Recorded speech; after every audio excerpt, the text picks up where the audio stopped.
stand for the Pledge of Allegiance. Pledge allegiance to the flag of the United States of America and to the republic for which it stands, one nation, under God, indivisible, with liberty and justice for all.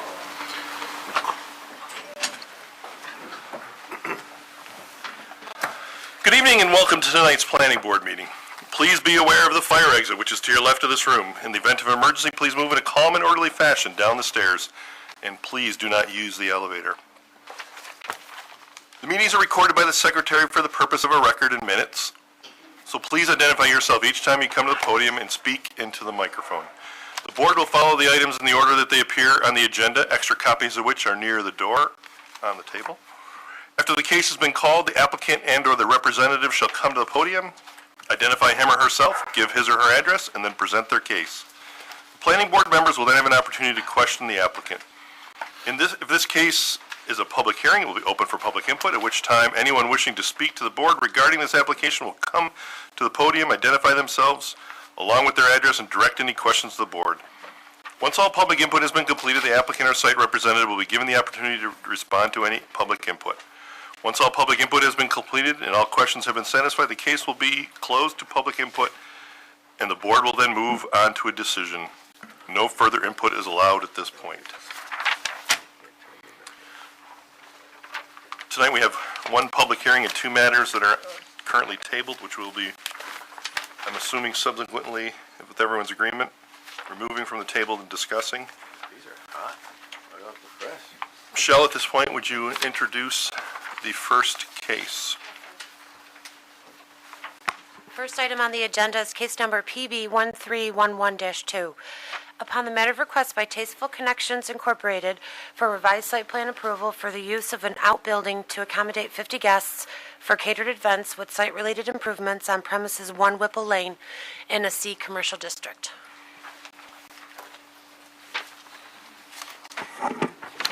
Good evening, Mr. Chairman, members of the board. I'm John Sharaba. I'm with Landtech. I'm representing Tasteful Connections this evening. As the minutes state, we're here for a request for a 50-person area for a restaurant catering facility. That's the truth, but in order to tell you what's going on, I'll give a little more history. Tasteful Connections is owned by two local business women. It's been here for over 20 years, serving Greater Rochester. And as their business needs are growing, they need to add another wing to their business, which would require them to get a liquor license. So New York State Code requires that if you're going to have a liquor license, you have to have a place of business that can sit 50 people. So their intention is merely not to have a 50-person facility at this building. It's more over to have ability to serve alcohol on their events outside of their area. But due to the fact that they're leasing 2,600 square feet, putting a large amount of money into it, they do want to have the ability to be able to house events there. It's not going to be a major focus of their business. Looking at percentages, it may be 5%, if that. They're looking to just recoup some of their costs as they're leasing. So again, it's not their intent to have someone here. They have to get their liquor license. In order to get their liquor license, they have to have facilities that they lease. So they're entering into the agreement. So what we provided the board was a parking schedule. There are 3 businesses currently at this building. Currently, there's Tasteful Connections that leases out the northern portion. There is the Sumner Lead Systems, which is a electrical contracting business. They have another majority portion of the building. And then there's the Institute for the Divine Metaphysical Research, which is a small percentage of the building. They're currently there. As I said before, Tasteful Connections is intending to lease the southern portion of the building, which is 2,600 square feet. By code, for sit-down restaurant in this zoning, they need 17 spaces. I provided the board a parking schedule. I can go through it quickly. But if we go through the Institute of Divine Metaphysical Research, by code, they need 10 spaces. From their signage on the board, they're very minimal use, 2 evenings a week, I believe on Saturdays, so it's off-peak times. As far as Sumner Lee, they have 1,200 square foot of office. That requires 6 spaces. They have warehouse space, that requires 4 spaces, and they have 8 employees, which required also another 4 spaces, so their total count is 14 spaces. Sumner Lee, their business is 9 to 5, will be not operating during weekends, and it won't conflict with the catering operation. The catering operation itself, right now, Tasteful Connections, has 500 square foot of office space. That requires 2 parking spaces. They have 3 company vehicles, which require 3 spaces, and 6 employees, which require 3 spaces. So if you do all the math, the total needed for this zoning classification for these uses are 50 spaces, and we're currently providing 41 on site. But if you look at what the intended use is for off-peak hours for catering, not a large portion of business, I think this will substantiate the existing parking that's there.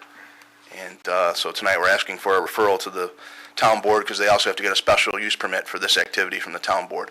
So we're hoping that you agree that they have plenty of parking for this non-invasive use, and will support this application.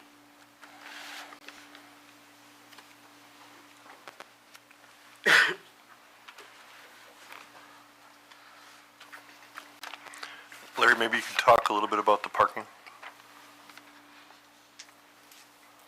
I don't have a plan in front of me, but I think as John outlined, there are a total requirement of about 50 spaces, and I think there are currently about 40 on site physically there.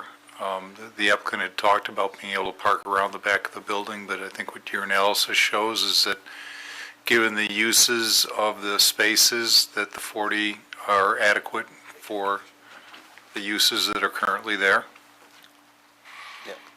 So that's really I'll go to legal counsel. If the planning board feels that this is appropriate, it needs to refer it to the town board.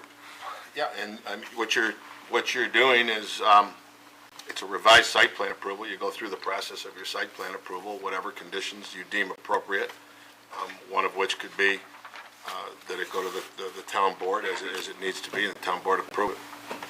Why would zoning board not be involved for parking variance?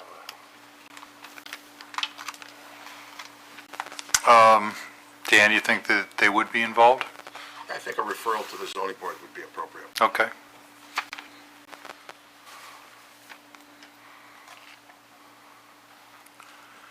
Questions from the board, starting with Bernie? Yeah, so sticking with the parking, I kind of heard that there was approximately 40 spaces. What we received in the package says 37, and the map says 35. So what is it? I believe our parking schedule says 41. What do you, maybe I have the wrong one, but it says, You may have the older one. That's not our map. So we, This is the land tech one right here.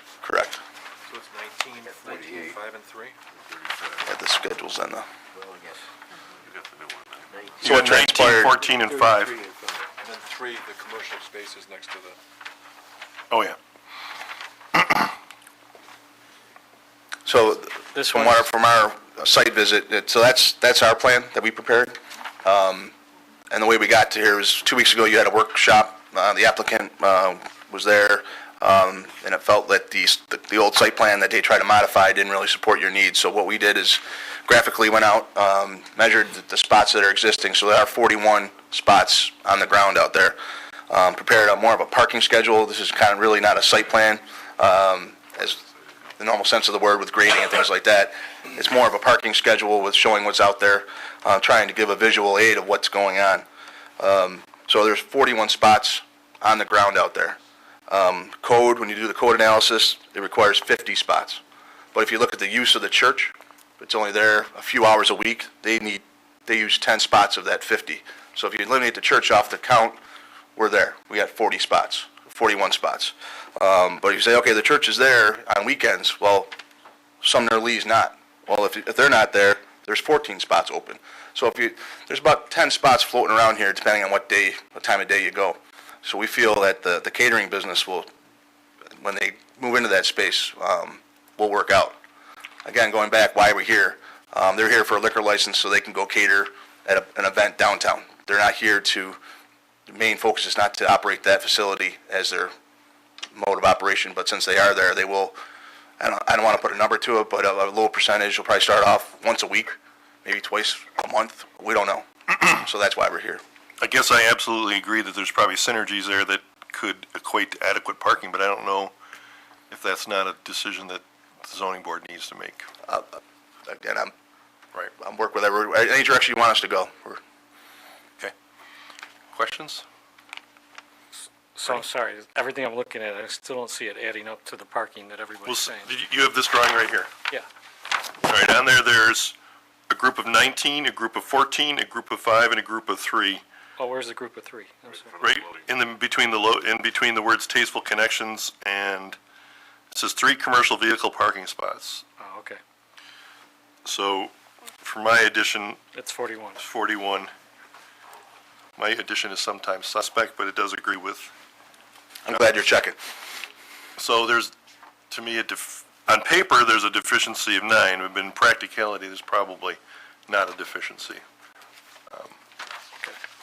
I just had all the different numbers and all the different documents. I couldn't follow it. So that was my question. I guess if there's adequate parking, you said it's a zoning issue, right? For approval? I don't believe that that's a decision that we can make. That's a zoning board of appeals. You can approve the revised site plan if, and again, whatever I say, I'm not taking a position one way or the other, but they're asking for a revised site plan approval. Your site plan always includes parking, and it looks like it's been laid out, parking, means of access, screening, signage subject to town ordinance, naturally, the landscaping, if you're so inclined, things that you ordinarily consider. Should you approve site plan approval, revised site plan approval tonight, then you can set conditions on your approval, and it would seem logical that one of the conditions would be zoning approval Right. with regard to the parking component. The other one would be the special use permit referral that would go to the town board. So there'd be 2 conditions on your approval of the revised site plan. I mean, the information that we were lacking the first time was that we were looking, obviously, for a reoccupation of this existing space. The parking schedule that we had was kind of sketchy, if you will, and we asked them to contract with someone to make a determination of the parking required. It looks like, on paper, that there's a deficiency of 9 parking stalls for this use. I do agree that there's probably some synergistic uses of these spaces, that some are being used when the others aren't. But that is an argument made before the zoning board of appeals. In order for them to occupy this space, they need town board approval in order to get the liquor license, and then if we so deem it, I don't believe we have any other choice, but zoning board of appeals referral for the parking. And if there's any other site plan issues that we want to make, we can discuss those also, but. Bernie, did you have any other questions? No, just to clarify though, the other documentation we received says that it has to be, it's only 500 feet. I'm sorry, it has to be more than 600 feet from a school to serve liquor. Did I understand that correct? That could very well be true. I don't know if that's a determination that we make. We're still referring this to It's going to be referred State to Liquor the town Authority as board well as for the town use, board. As well as, a condition of your approval of the revision could be that you approve it, and that they acquire the liquor license. And that's, I think, the purview of the New York State Liquor Authority and the town board, not yours. So it's the special use with the town board. Okay. That's it. Greg? My only issue is with the parking. I think you adequately expressed the synergistic approach. My only concern would be that's assuming the existing tenants continue to occupy the Right. building.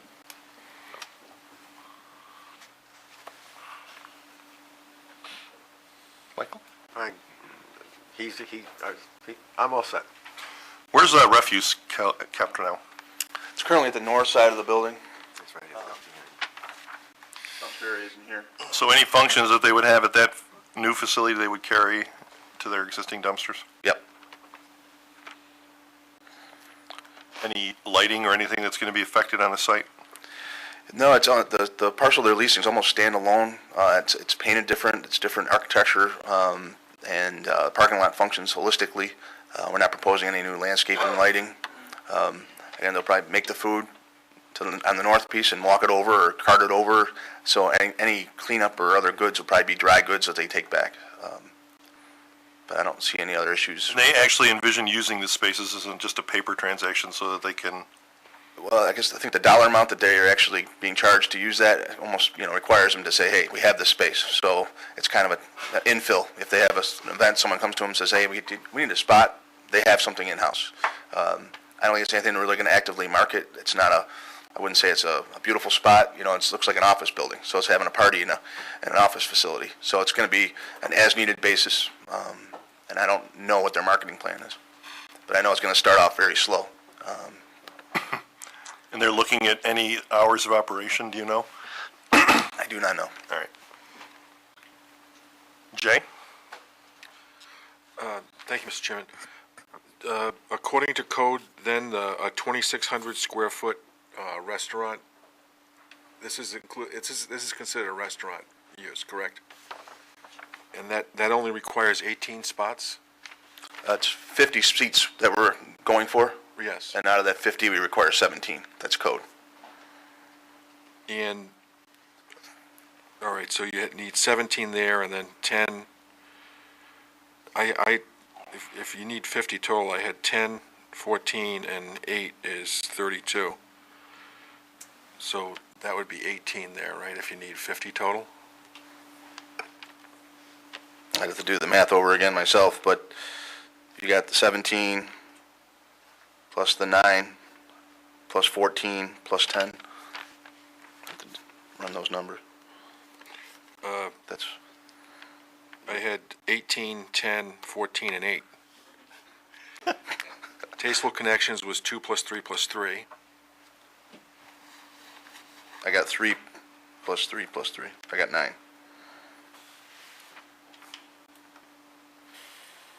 Listen, Okay. I know you got a smaller map, so Tasteful Connections, we have a total of 9 required. Sumner, we have a total of 14 required. The Institute, we have a total of 10. And then proposed for Tasteful Connections for the sit-down, we have 17. Okay. It's conceivable that Tasteful Connections could use the company vehicles parked in a loading dock area, right? Yeah, they can make arrangements. We've talked other options about, carpooling and things like that, but, they want to show what their intent is. They want to, you're not trying to sneak around and Right. park where they're not supposed to. So, they're really looking to make sure they're compliant. Like I said, they're a local business. They want to stay in town. They don't want to have to move, and they want to operate this facility here. Right. Okay. Jay, any other questions? Yes. Will we get a signage plan if there's no signage plan that's included in this? So, Not at this time. so there's no signs that are going to be associated with this There may be. facility, but you come back for that, okay. And then, with respect to the hours of operation, I was there on Sunday, and it may be, I'm assuming that's when the Institute of Divine Metaphysical Research was meeting, because the parking lot was full. So, is there some suggested hours of operation that we can put on this that doesn't preclude, liquor law that says that you have to be open a certain number of hours a week or whatever? I mean, during the week, if the other, as you're talking about synergies, then you don't get this, do you get the synergy if you wait till after 5 o'clock on a weekday?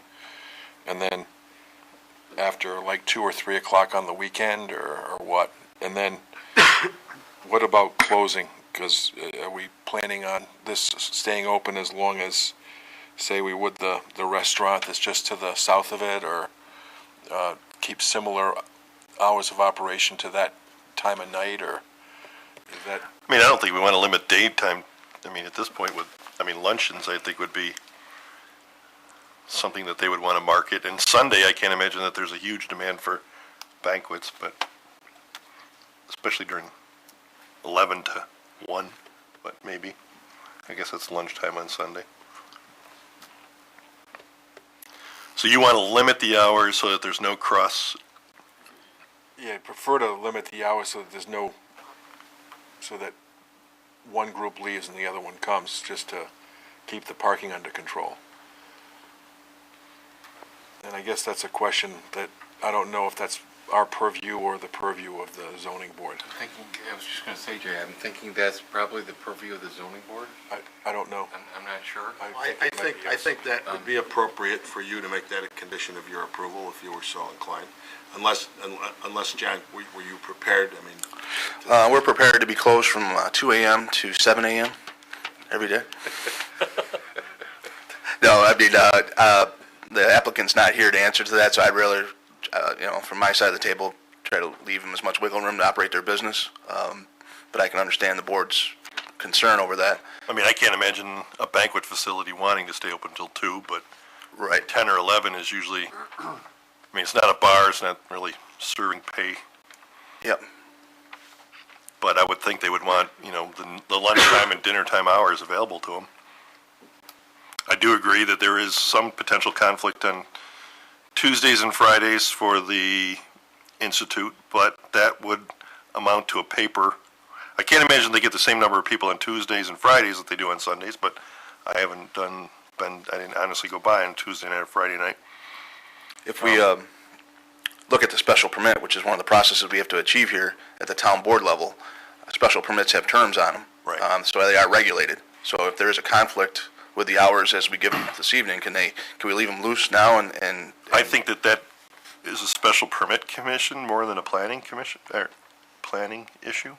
But, I mean, the special permit is all encompassing for operations, and we're more planning issues. Yeah, so we could make a condition that the hours of operation mutually coexist with the other businesses in the plaza.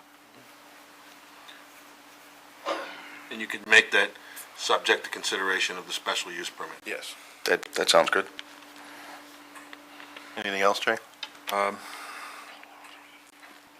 That's, I mean, one thing Mike thought is that I'm not inclined to make conditions on the hours with us, then we make some conditions, and then the town board has to make other considerations, and then they gotta come back to us and modify those again, I don't know. The layout, the design, the proposed land use, I think, is the purview of this board, section 274A.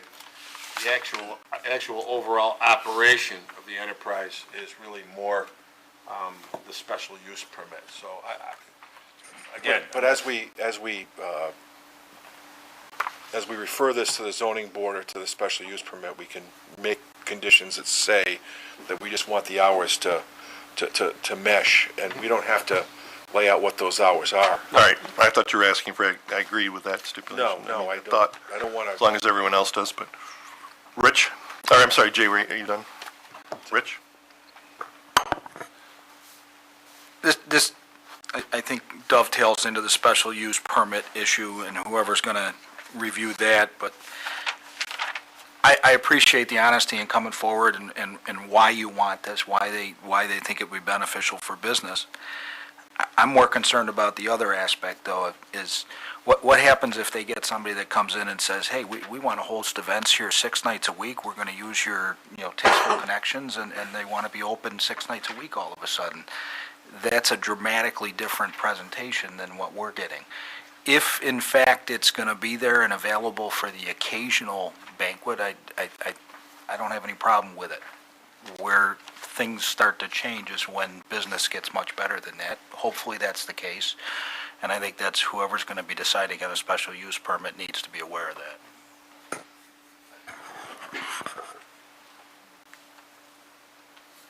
Ray? I think this has been vetted completely, Mr. Chairman, and I believe it's a zoning board issue more than a planning board issue. At this time, I'm going to open up to public input. Thank you, John. Yep. Anyone wishing to speak in regards to this application may do so now.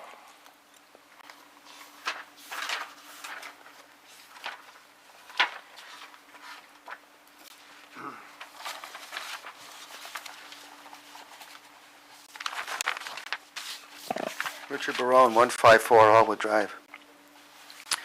I'm wondering what the provisions are for lighting. This abuts a residential neighborhood. Noise, music, what provision for that? Catering involving wedding receptions or birthdays or whatever, usually has music of some sort. What do they intend to do to prevent that from spilling over into the neighborhood? And then the statement that the gentleman made bothers me, and I think you need to totally ignore it. Their intent in the past has been that the use of this outbuilding would only be 5%. But you're not approving 5%.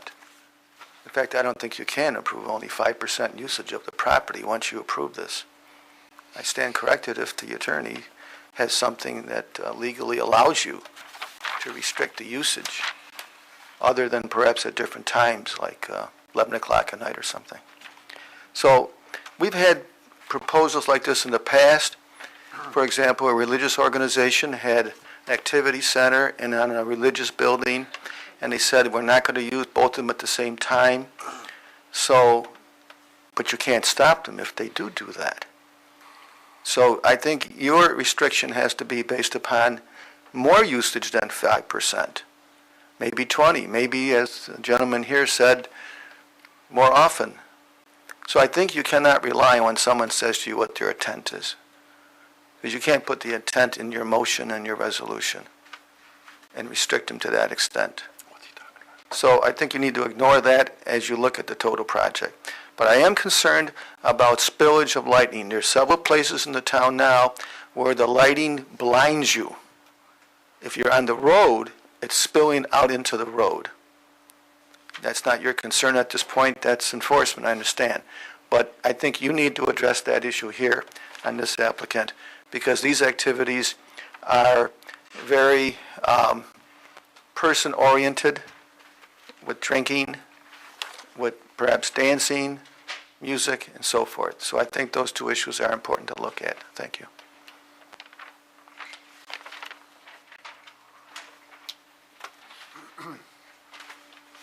Anyone else wishing to speak in regards to this application? Seeing none, we will close the public input portion of your application.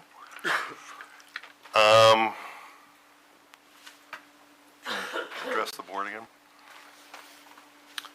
I'm not sure what to address about the lighting. You said that there's no change to the lighting, or I don't know if they're suggesting to add more lighting? That was kind of why I'm standing up here. The plan that was approved in 1986.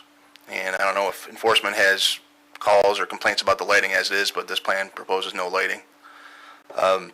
As for the noise level, there may be something, the business plan, I can't tell that, or can't say that there won't be any music. You're not planning on having music with the doors and windows wide open? Not at this time. This is air-conditioned space? Nope, This is air-conditioned space? air-conditioned space. You're not having any outdoor events? No, Big tent festivals? None. Rock shows? no. Okay.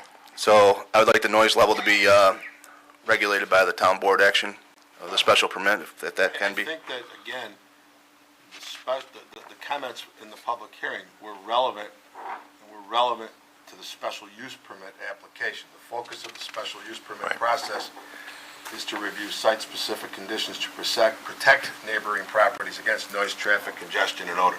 Those are matters that I think are deemed appropriate for the application for that permit. I know that's all I had regarding his comments. I Thank you. mean, to me, it's like I don't want to be reiterative, but, I mean, it's a reoccupation of an existing building that requires permits and approvals from other boards. Town board, special use permit, zoning board for variance for the parking, if they deem it necessary.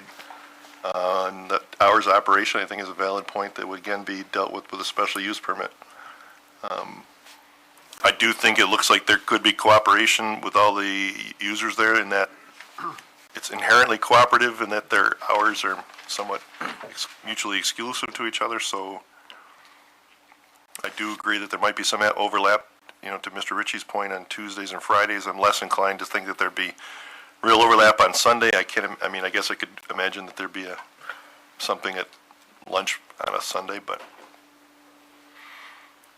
Well, part of what I still think it's- we're getting that's with the current residents, and, clearly the resident mix can change. So we've got to keep that in mind as well. I mean, I think right now we're talking about the matter in hand, which is really a no change, external change, no parking layout change, no lighting change. Signage would have to be within the purview of that which is allowed in their signing district. I mean, they're just occupying a building, and it requires a special use permit, and I mean, for us, I don't know that it's a great deal of things that are under our direct. So a question then, if we're only looking at the plan, the old map had a tree, and I can't tell on this new plan if that tree is still there or if it's gone, in order to make the two new spaces. So would that be a condition of approving this? Say that again, there's a tree? I'm looking at the old plan. North edge of the property line. Yeah. Well, I think that this new site plan is the one that has But this site, the new site- superseded anything that's been provided to us before, and I don't believe they're proposing any landscape changes. Correct me if I'm wrong, John. Correct. But you can't put the spot there if there's a tree there. I think the tree's already been removed. Yeah, That was look at the tree, how that, conversation last- the workshop. photo is a new photo, so if the tree's there or not there, that's how it relates to the plan. So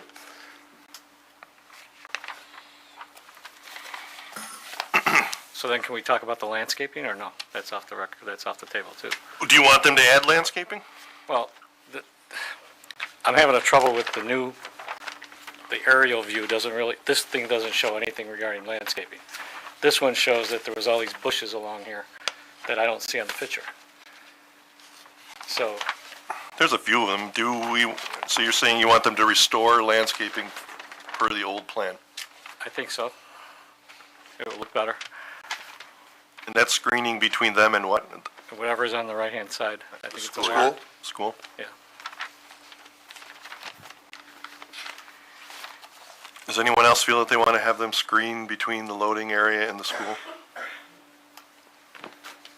Restore the plan from 1986? I think, based on what I'm looking at, I think it's all there. I mean, I'm counting from the picture, 1, 2, 3, 4, 5, maybe as many as 6 conifers there. It appears that there might be a few shrubs missing, but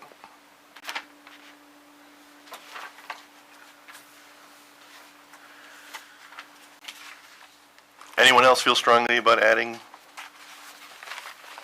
I don't hear anyone saying yes, or no, or anything. No. The point is that the new site plan doesn't lay out what the landscaping plan is. He's not asking to change the landscaping, he's asking to reoccupy the space with the landscaping that exists. If we are asking him to put more landscaping in or restore landscaping, then that would be a condition of our approval. Well, I mean, I think we just, landscaping in general isn't a bad thing to add, no matter what, so. I mean, right now, we're asking them to add 2 to 3 of whatever those old shrubs were next to the loading dock and between the school, to make it back to what it was before, according to Mr. Blocky's, my interpretation of his request. Tasteful Connections doesn't own the building though, do they? Correct. they do not. So we're asking a third party to restore landscaping, is that what you're saying? I mean, it wasn't necessarily Tasteful Connections who removed the landscaping. So I don't know how we can make a condition for approval for Tasteful Connections impugn someone else. I mean, my opinion is the landscaping is mature. We've not heard any complaints from the adjoining neighbors about any necessary screening. I mean, if we want to ask them to put in a couple of shrubs, I don't know that that's going to be onerous, but also it is complicated in that the applicant is not the building owner. I don't hear anyone else other than Bernie speaking up saying that they want it. Mr. Chairman, I agree with Mr. Ritchie and Mr. Blatchy. I believe landscaping is always good, but in this particular case, I don't know how we can make it a condition for approval based on the fact that Tasteful Connection is not the owner of the property. And I go back to that. So I'm not in disagreement at all, Bernie. So Well, we've had I don't other- think anyone's in disagreement, but what is being asked is, are we requiring them to put in landscaping, and no one is speaking up? I would say no. I'd say no. No. Jay? I'm saying no also, so we're going to make that a non-starter on the issues.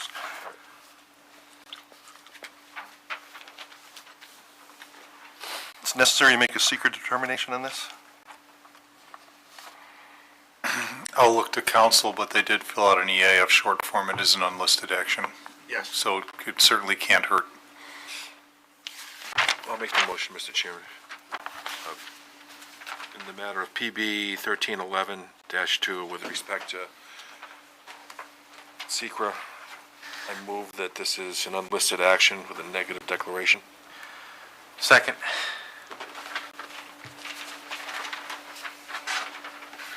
All those in favor? Aye. Aye. Any opposed? Seeing none, motion carries.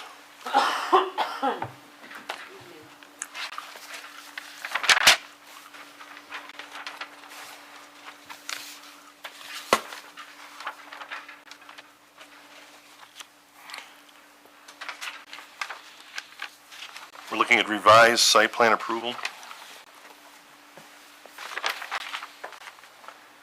What are the conditions that we're trying to coordinate the hours of operation with the other uses? And we're just making a recommendation to the zoning board? And town board for special use.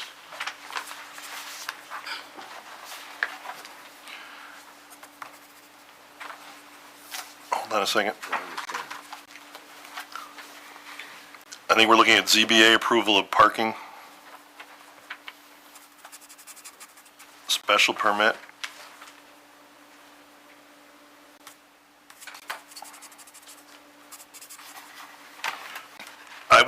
I'd just like to make a comment, I guess, to this town board for the special permit that they should make sure that they understand the parking, the hours of operation that they're commingled correctly.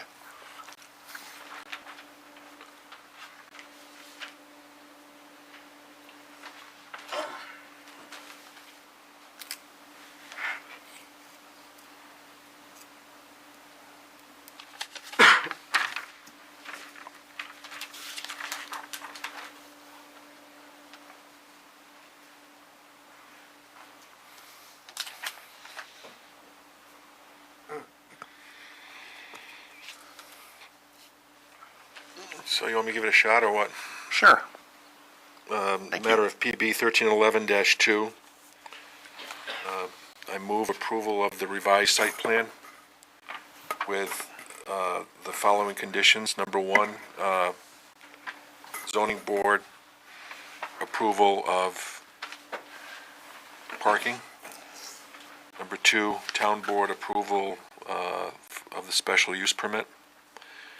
And number three, that as the town board considers a special use permit, they consider that they need to coordinate the hours of operation to work with the adjacent building uses.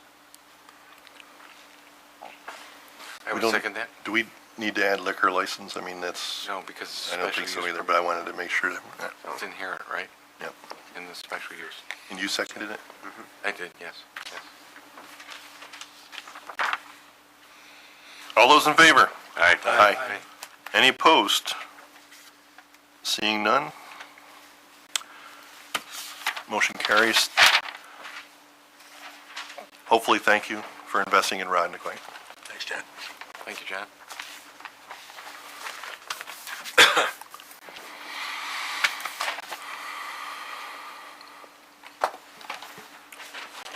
Next sketch plan. Next item on the agenda is a sketch plan conference and zoning board referral. Request by Land Tax Surveying and Planning for sketch plan conference and zoning board referral to remove 2 existing single-family dwellings and construct 2 3,150 square foot mini storage buildings with site-related improvements on premises 670 Washington Avenue in an R1 residential district.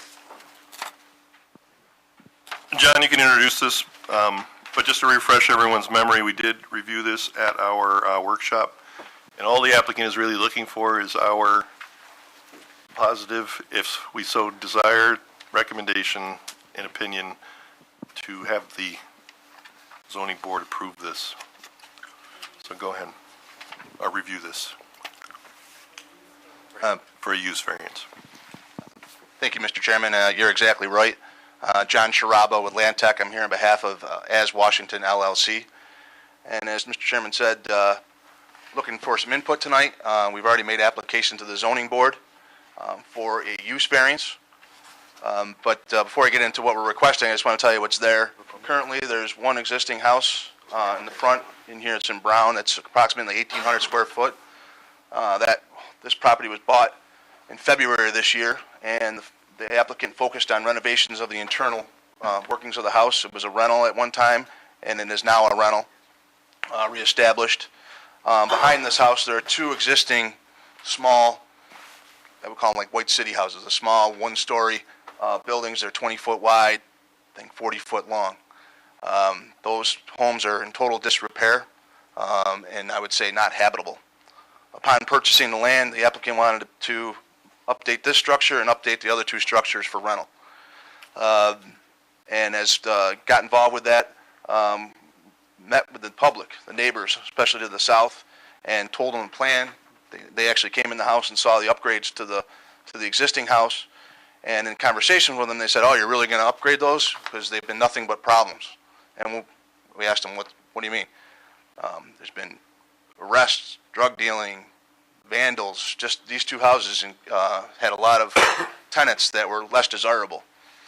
So the applicant said, "Well, okay, I understand. Still trying to make this a valid business operation, but understand the concerns of the public. Really don't want to have that kind of element here on his property." So he decided to come up with another business plan, something that would fit the neighborhood, the need in the neighborhood, be a quiet operation, and came up with a mini storage philosophy and ran that by the neighbors, understanding that this would be a change in quality of life to them because it's more of a business operation. But they seem to endorse it and like the fact that it's going to be quiet, that there's not going to be anybody back there. If you've been to the site, this is almost an acre in size, 3/4 of an acre, heavily wooded, treed, but there's a lot going on here. When the neighbors told us about the situation, we actually went to the Arundecoit Police Department and had a 10-year search on the police records. And I think I provided it to the zoning board. There was over 60 calls to these residents over the last 10 years. So it's been a very active site. Also met with Greg Merrick, with planning fire marshal, and he's been there numerous times. So it's been an active property, and what we're intending to do is to make it inactive. It is a business operation, but I think if you got to look at Washington Avenue and what that is. Washington Avenue is designated as a business district by the town of Arundecoit. It's got mixed use. It's got single-family homes, multifamily uses, commercial, industrial. The applicant has his business. This board approved Mr. Armitage's business down the street, and if you've seen his property, how well kept it is, you'll agree that that's been an asset to the neighborhood. So much so that the Arundecoit School public facility actually painted their building to match Craig's. So he's revitalizing this neighborhood one property at a time. Now, this is his next property, hoping to keep that momentum going and upgrade where his business is. He lives in Arundecoit. He's a resident of the town, investing back in the property. So, again, I mentioned the mixed use, single-family, multifamily. We got RG&E substation. You got CSX tracks. You got the Arundecoit building. You got Lindsay Corporation. So this added use, we feel, is not an impact. And this is more for the zoning board, I understand, but I'm kind of telling you where we're coming from on this application. If you look at mini storage, if you have 100-unit mini storage, they average 7 trips a day. That's a rough number. They're low impact. I will say there are probably peaks at the end of the month, beginning of the month, but we're trying to have this quiet facility. We went to the workshop 2 weeks ago, had some very good comments. I can go into those. We are going to reduce the building size. It looked too much for the property, so we're going to do that. We're also going to add bollards to the corners of the building so we don't hurt the buildings. We're going to screen more. There's existing fencing here, but it's been a suggestion that we run a 6-foot board-on-board fence to the front range line of the existing house. We don't have a problem doing that, and we're going to screen all the residential properties. We're going to show more snow storage areas, work with Larry as far as drainage and things such as that. We haven't put the meat and potatoes as far as your normal site plan that you would see, because we do have to go to the zoning board. We're going to be heard on December 2nd. Pending their approval, we'll retool this application and make a formal application to you for December or the first part of next year.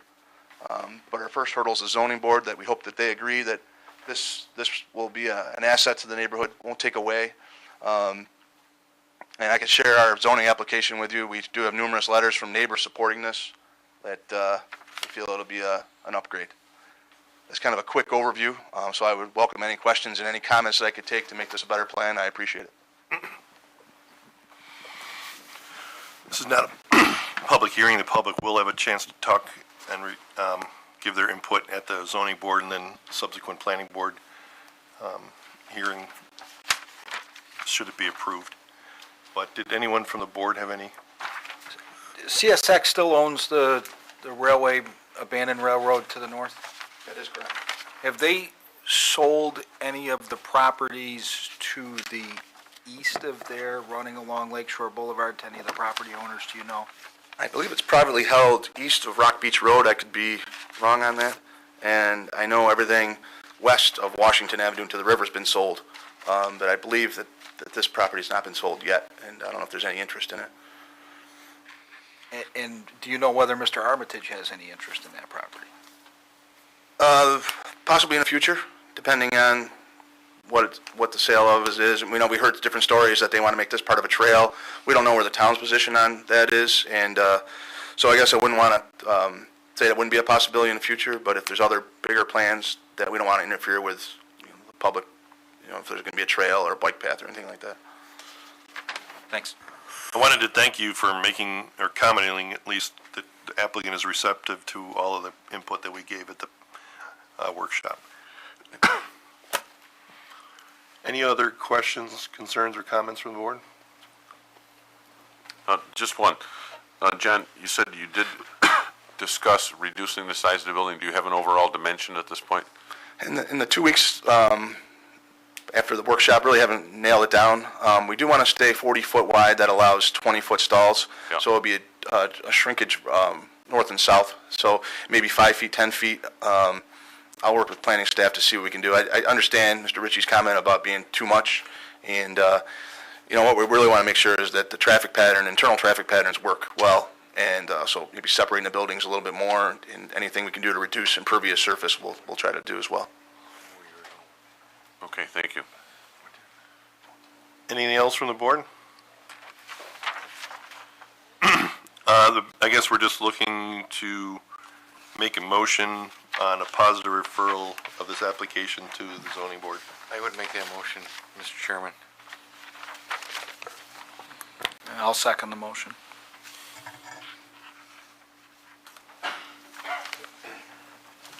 All those in favor? Aye. Any opposed? Seeing none, motion carries. Thank you very much for your time. Thanks, John. Have a good evening. Thank you. Take care. I need a motion to remove the next application from the table. I would make that motion, Mr. Chairman. I'll second it. All those in favor? Aye. Aye. Michelle, if you'd introduce. And then Larry, maybe if you could just brief us after Michelle's introduction. Case number is PB 1309-1. Request by APD Engineering and Architects acting as agent for Aldi Incorporated for preliminary and final site plan approval to construct a 16,852 plus or minus square foot Aldi store and a 5,017 plus or minus square foot retail store with parking, utilities, lighting, and landscape improvements on premises 2194 Hudson Avenue in a mock mixed-use commercial district and R5 residential district.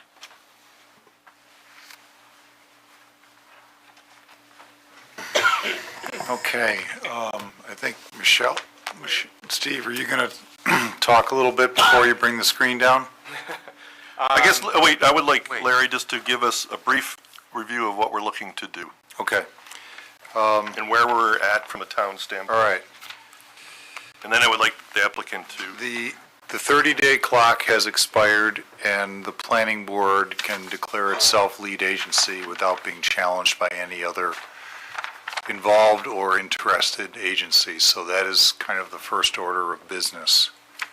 The second thing would be to, I think you kept the public hearing open. If there was to be more public comment, you could hear that tonight. And I'll defer to legal counsel whether they can become the lead agent before or after they have public hearing. I think it probably doesn't matter. But then we have in front of us a negative declaration, notice of determination of non-significance for this unlisted action.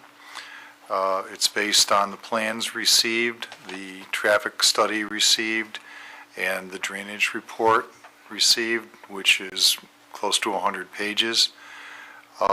This would then go to the zoning board for two variances. One is the frontage along Hudson Avenue. The other one is for the roughly 16,000 square feet of umbilical cord from the Aldi's grocery store to the loading dock, so that the loading dock can be located at the east end where it doesn't interfere with the 5,000 square foot retail. And then the other thing that the board, we need to do tonight is to go through the square footage credits that allow them to go from an 8,000 square foot building to the slightly under 15,000 square foot building, because those credits will then be referred to the town board for their meeting on December 17th. Correspondence I sent out to you was that you didn't need to grant any preliminary or final approval tonight. You were strictly taking care of seeker, so this could be moved on to the zoning board. You can take this matter up at your workshop in early December, which is the same courtesy that was granted to I Squared and the Titus Tavern. And then after that workshop, it would go to the town board on the 17th, and then it would come back to you at your regular meeting on the 23rd. The only thing I would add to that is that part of the process, and Larry will be doing this, is that once you become the lead agency, part of this is, of course, to review the environmental assessment form, part 2. And it's kind of that analysis that leads to the negative declaration, or might lead to other conclusions made by the board. In essence, that part 2, that sort of checklist of questions, becomes your document, and you decide what it should say. If you, for example, go through that and say, well, we think there may be significant adverse impacts, and we're going to go in another direction. But that's kind of part of the preliminary process of going through that at part 2 before you'd consider the issue of whether you're going to issue a negative declaration or positive declaration. And of course, another option is for the board to say that you feel like you don't have enough information. That's also an option. So those are kind of the options on seeker. Could you just advise us also on when and how we're declaring ourselves lead agency? Yeah, I really don't think it matters. I mean, I would suggest, because you did leave the hearing open, that you have the applicant make any additional presentation, hear from the public. If you want to then close the hearing, and then start doing your business part of it, which the first step would be saying, we're going to be the lead agency. Very good, thank you. Rich? Just for point of clarification, Larry, you said at the end, correspondence I received from you. Are you referring to something you received from Mr. Wayner? Unless I misheard something that... When I sent you out the neg deck, I believe I was referring to when I sent you out the neg deck last night, I was indicating the timeline and path forward at that time. And Okay. so I'm going by recollection that, and I'll look to Ed Primo here, for the zoning board to consider this on December 2nd. Does seeker need to be completed by this board, by this lead agency? For the zoning board to take action, it has to be completed. And that's where I want to pipe in, because I really don't care what the schedule is for the other boards and what they have to do personally. We've been bombarded with material in the last 24 hours. You talk about a 100-page drainage report that's available for us to review. Quite frankly, I haven't had a chance to review it.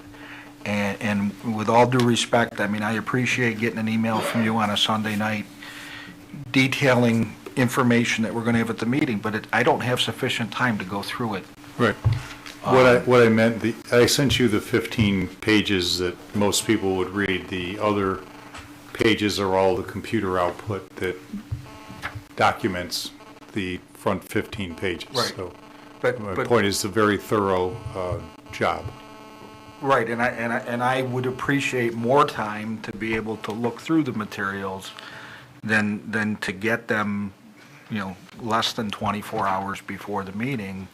And I don't know what other people think, but I'm not comfortable making a decision on this project tonight with the timeline that we have. Well, I think it's all right to make a decision that we want to be lead agency, Absolutely. but I don't know that, I certainly haven't, I think that the material that we have to go over to become, to issue a negative declaration on this is best reviewed in a workshop, and this is new material, most of this is new material. I've gone through a good part of it, but I'm still not comfortable. I'd rather talk through it before we do that. And I just want to clarify, there's no reflection on Mr. Henninger. No. I mean, I No, it's appreciate the not. fact that I got it last night. It's not a reflection on anyone, it's But- just a reflection on the fact that there's a lot of stuff to go through. Is the issue that you're having with the stormwater? No, the issue that I'm having is that there's a new set of plans that we got on Friday that we haven't talked about, and then there's a new, there's the stormwater and there's just everything. Well, in terms of the second step about declaring the secret declaration, Oh, that's the biggest issue that I have, yes. and what issue within the secret declaration do you have? I think that's something that should probably be discussed at a workshop so that we can all share our thoughts relative to that declaration. I think that's where I would prefer to be. I'm sorry, Mr. Ritchie, if I interrupted. No, that's just I'd rather review this in a workshop setting, and have a chance to review all the documents before I go to a workshop setting. But, So correct me if I'm wrong, didn't they provide the long form when they only had to do a short form for seeker? Yeah, what we have done here in this project is, though it's an unlisted action, they've provided us a long form which gives us a lot more detail. They've also provided other backup information, kind of beyond the basic information that you would But to support the get comment. on this. Yeah, but to support the comments that are being made, they did that so that we could take, I don't think they used the word hard look, but a better, longer look at it. And we have gotten hit with a lot of information in 24 hours that I don't think it would be fair to go any further than lead agency either. I think one thing, depending on what the timing is, what the board wants to do, one thing that you may want to do is, like I say, hear the public comment, hear the changes from the applicant, do the lead agency, whether part here and part in a workshop or whatever, go over the information. I guess one question I would have or be curious about is there any information that the board's identified that you say, well, gee, there's some things I'd like to know that I don't know yet? And that would be useful both to let staff know and to even let the applicant know, so that we kind of try to identify what the issues are that are of some concern, so that there can be a better informed discussion the next time. Larry, the 100-page document you referred, that's the stormwater, or the SWIP plan? Stormwater Pollution Prevention Plan? Yeah.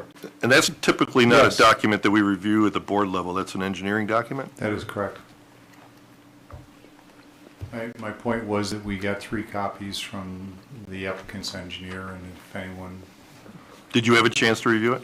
I read the 15 pages. I've been reviewing this for over a 2-3 week period with the bioswales and the bioretention areas and the recharge areas.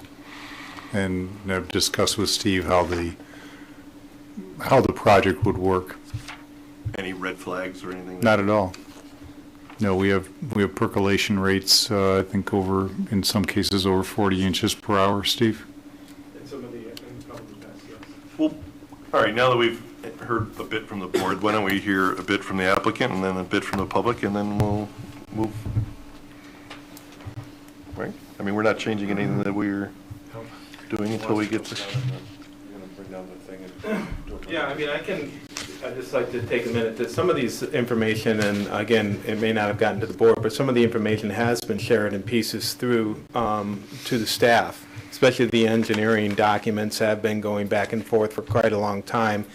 Again, the document was, for the stormwater, was extensive because we are utilizing a lot of the water quality techniques, which isn't so much of what the board has probably been accustomed to in the past, where you're really worried about the downstream impacts and what the flooding issues are and those things. We're really incorporating a lot of upstream treatments prior to even getting to the infiltration basin in the rear. So that's why there's a lot more documentation, and it's not so much about the quantity or anything. There isn't anything at this point really going to the stream at all the way up to the 100-year storm. I mean, we're directing everything back to the basin where we would be able to infiltrate it into the ground, which is pretty much what happens now. If you look at it, we're not going to create any more rainfall on this property. It's going to be the same amount of water falling on the ground now, then as it is now. Whatever the storm event is, it is. And most of it goes basically into the ground. What we're doing is redirecting it to the basin for recharge at that location. And we're pre-treating it. I do think that the document that Larry referred to is probably being a bit miscategorized by the board in that it's a document that we need to review in order to perform seeker. I'm not sure that it is, but I guess I'd like to get through the rest of the information. Yep. And we can discuss that. Let me jump in here. The crux of the matter is on page 9 of 15, and this is for the board, for people in the audience and people out watching on television. A one-year storm event is 2.2 inches of rainfall in a 24-hour period. The existing condition is peak discharge is 0 cubic feet per second because it all goes into the sandy ground, and the proposed would also be 0 cubic feet per second. For a 10-year event, it's 3.6 inches of rain, and the existing condition peak is 0.02 cubic feet per second, and the proposed would also be 0.02. For the 100-year storm, which is 4.9 inches of rain in a 24-hour period, the existing condition peak discharge is 0.28 cubic feet per second, and the proposed is 0.27. To give you an idea of how big is big, a 12-inch pipe at minimum slope has a capacity of about 2.5 cubic feet per second. So in the old days when people were designing and they started with the minimum 12 and went to 15 and 18 and 24 and then got to the end of the subdivision and discharged with a 30, we're talking 0.28, which is 1/10 of the capacity of the smallest pipe that you would even put in a storm sewer. And that discharge is to the stormwater sewer or to? No, it's to the ground. To the ground. Yeah. The point, I correct that, the .28, remember, there's a portion of this that there's a ravine that we can't remove from the drainage area. I mean, we're not disturbing it, we're not touching it, so that area would still go to the stream because remember, we're leaving it forever while dedicating it. So if those steep slopes are there, that water that's going down those steep slopes now is still going to go there. We're not going to take that water up out of the ravine and then pump it over there. So there's going to be a portion that will always go to the stream in that area. What we're saying is anything that we're improving, we are redirecting all of that impervious area, lawns, and those landscape areas are all being redirected and treated. So again, why there may be .28 now and then .27 is basically there are going to be areas that go to that stream that we're not touching. Right. Another way there is a dedicated road that is immediately above the top of bank of the ravine. And from that road north, everything is being redirected to bioswales and recharge areas. So as Steve says, anything that's falling on the slopes of the ravine will continue to fall and will continue to do what it does today. I think we're kind of making the information disjointed in that we're not allowing the applicant to make their presentation. So I think this is all great information and vital to our consideration of the matter.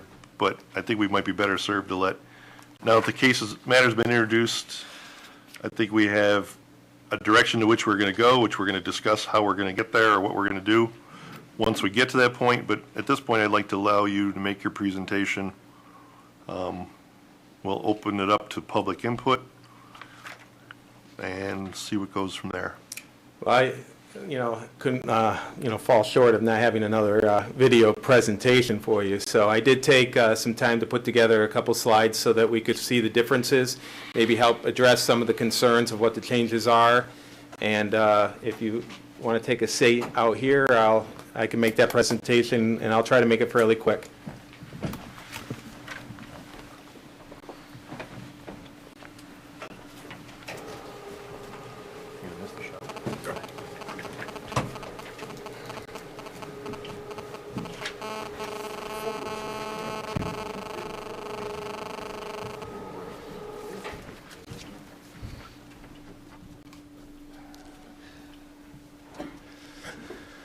Well, to start with, of course, I always have to remind everybody what the date in the project is. Again, my name is Steve Cleason. I'm with APD Engineering and Architecture, the president there.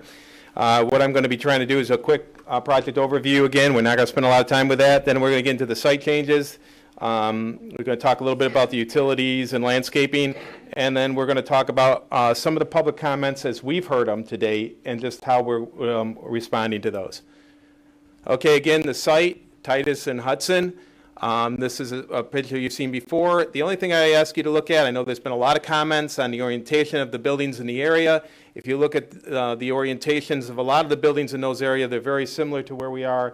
The difference is that we've taken ours and framed it into meeting more of the zoning intent there, and we'll talk about that a little bit further. Again, this is the drawing as you've seen it before with the planned overall development. And the reason I left this in there is that we always, as we said before, we've considered this and what the impacts might be with a full build out. Again, I just went and left this in there. We talked about this before, and this is just the goals of the MUC and how a lot of this is structured to try to make an identity on this property. And this is going to be really important as we start talking about some of the modifications that we've made and some of the scaling of what we're trying to do with this project. This is the site as you saw originally in our first presentation. And this is the modifications that we've made to date. And I'll just take a quick second to point them out. You want a microphone? What's that? Here, get a microphone here. Okay.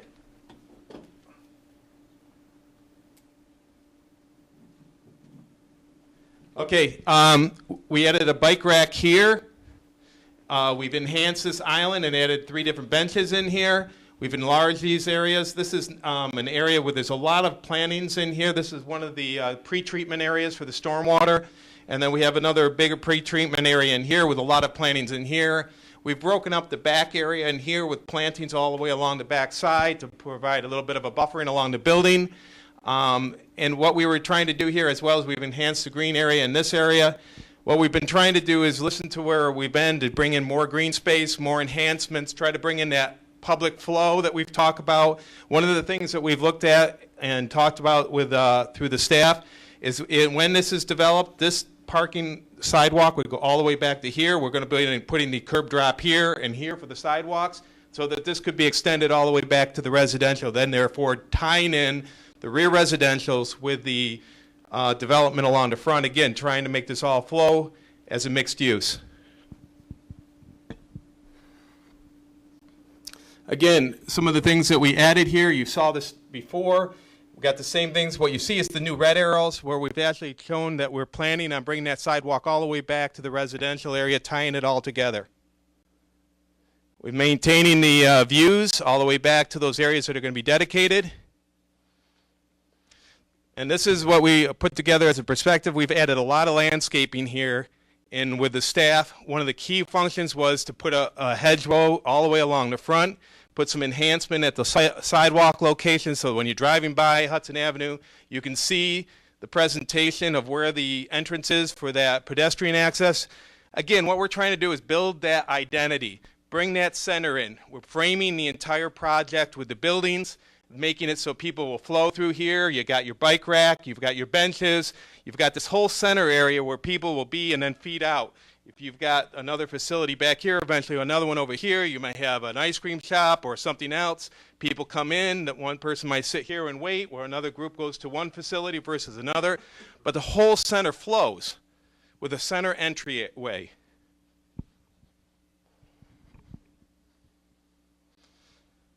A little bit of this is what you saw previously. And again, this is a little bit of a blow up of what we've now added. Again, you can see the bigger area around the island and the benches, and basically really centralizing, allowing that pedestrian flow to work better, and the bike racks, all working in with what the intent was for the zoning. Again, you've seen this building elevation before. This was some of the zonings. One of the things that we heard, and probably one of the biggest items we heard, was the flooding. And again, what we wanted to make sure that everybody understands, and why we now supplied the reports that demonstrate this, is this project is not adding to that water. All of our water is collected along here. The water comes down and is collected in here. This is a bioswale.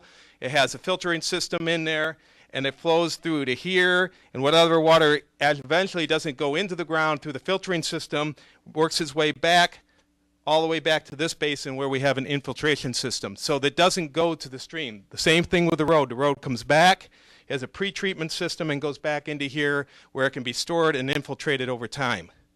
So all of our areas are, none of it is being outlet with a pipe over into this swale area. That's not where it's going. It's all going to the infiltration system. So what we've also done is, this is the land that is the first step is being dedicated. So that adds up to almost 15% of this whole area that's zoned with the MUC district. 15% is being dedicated to the town for what is the first intent to actually build and construct, hopefully, a storm detention facility down in there that would eventually, hopefully, resolve the flooding issues that were brought up during this public hearing. But our stormwater is all being redirected back to on-site treatment. Okay, the other one was, we heard that neighbors, specifically the neighbors to the south, and that this is a property that's undeveloped, it's been undeveloped, you know, they like to see it undeveloped. But what we'd like to keep bringing back to is that we're dedicating a large portion of this land. Right in here, from the road, the edge of the road, to this property line is over 95 feet of undisturbed area that will stay and remain undisturbed. It's wooded, it's a ravine, we're protecting the ravine, and we're leaving that. That's, 100 feet, 95 feet of undisturbed area falls directly into some of the most stringent buffer areas that you see between residentials and most other communities. A 100-foot buffer is very common when you're trying to buffer other facilities. So we're maintaining that. And the thing that we really got to examine here is, not only are we maintaining it ourselves, we're dedicating it to the town, taking it out of the developer's hands where they would look to try to redevelop it. That's not going to be owned by them. Well, the project, again, I think the area that we're dedicating, again, speaks to the protection of the wildlife. When you talk about a half an acre, almost 15% of the total developed areas, that's a pretty sizable amount of land that's being dedicated forever. Again, it'll be the town's determination, but we anticipate that it would just stay forever wild. One of the other items we kept on hearing was trash. Now, one of the things that Aldi has and that they do is that they really encourage reuse of bags. Problem is that they don't give them away. You buy them, and mainly what's being bought is reusable bags. So this facility really will not be promoting the plastic bags that were being talked about, how they're blowing across here. The second thing that we did was to incorporate a hedgerow across its entire front. So hopefully, if there is trash blowing across the road, our landscaping and areas are going to collect that prior to it blowing all the way back into where people have been finding it in the past. So hopefully, we're going to find that this is going to provide more of a buffer for that trash. It's actually, a lot of it's being described as coming across the road.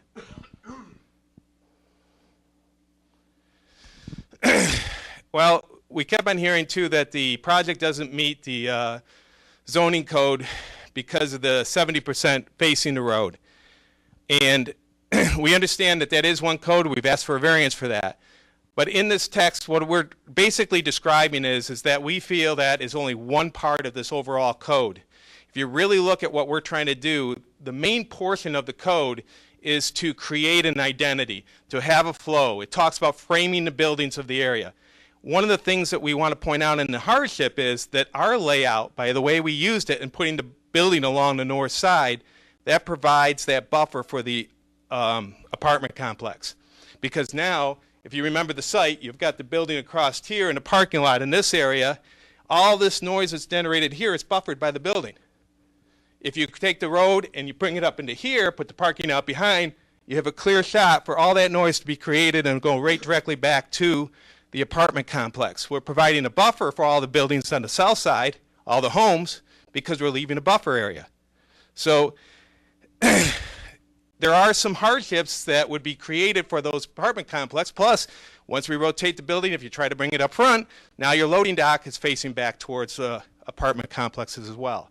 So we feel that we have met the intent of the code while basically removing the concerns of that visual and noise impact that would be on the northern properties. And then the other part was the MCU is as it relates to the building size. Again, we talk about that there was one comment that the 5,100 square feet was part of the overall building. The building code definitely defines that that is a separate building, and as long as that we meet the fire separation and access part of the building code, that's defined as a separate building. When we talk about the 15,000 square feet and why we're exceeding that, what we did there is there's a corridor along the back, and we're asking for a variance for that, but what it did is it would brought our, let's see if I've got, that was the last one, but I want to bring it back. If you go back to the property, this is the corridor that I'm talking about. If we don't have this here, then you got a loading dock right in the middle. So now all the pedestrian access is cut off. By bringing this to the very end, all this traffic, when it comes in, it backs in and leaves. It's all outside of the pedestrian flow and all the traffic flow, and it keeps the truck access, which is a little bit slower, more mundane. It's where a lot of the incidences do occur. We're keeping that out and away. So we've really kind of kept this as more of a center, allowing this whole area down in here to flow as a center.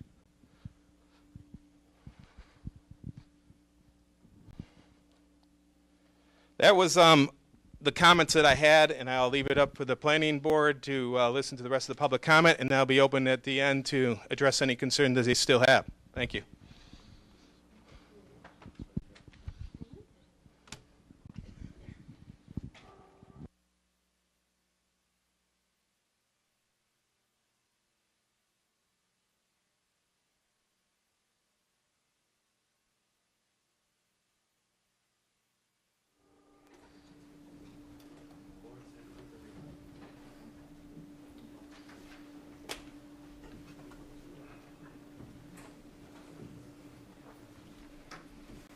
Wait for a couple of more board members to come up.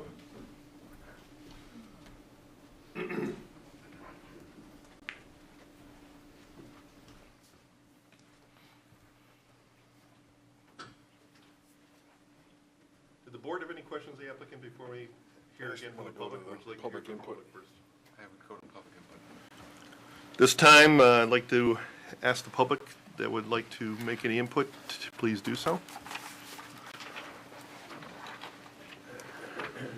Again, it would be best if there's anything new that you'd like to bring up. I'm Bert Butler, 283 Hedgecock Drive, Arundequite. I guess I've been living in Arundequite longer than most of you people are old. I went to Hosea Rogers School. I graduated from the Arundequite High School. It's no longer there. I went in the Army and came back to Arundequite. Arundequite is a hell of a good town.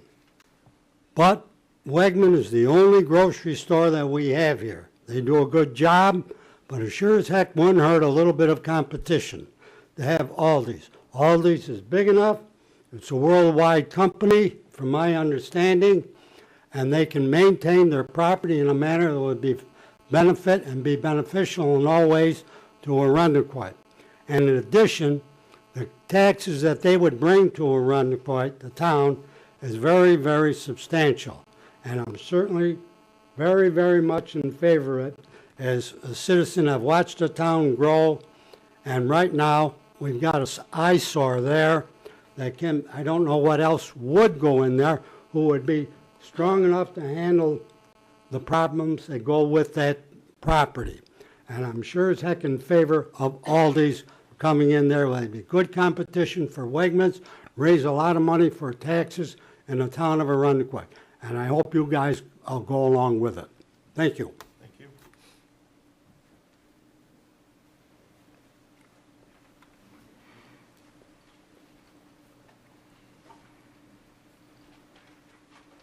My name is Brock Powell, and I live at 36 North Point Trail. I have some additional reasons since the last meeting to oppose the Aldi plan to build a grocery store in our backyards. First of all, traffic. Stepping Stone School will be moving into the vacant Chase Pitkins property. And this will increase traffic at the Wegmans Plaza traffic light. If Aldi's is allowed, traffic in and out of Aldi's would impact that intersection as well. Secondly, I'm concerned about truck deliveries at Aldi's. A precedent has been set for deliveries around the clock at Wegmans. If an Aldi's is allowed, wouldn't they also be allowed deliveries around the clock? Imagine how that would be for all the nearby neighbors. And third, the location. Why is Aldi's considering locating adjacent to a residential neighborhood when a few blocks away is the commercial corridor for Arundequoit on Ridge Road? And we are not opposed to Aldi's coming to Arundequoit, but we would be happy to see the store locate on Ridge Road in a commercial area. Thank you.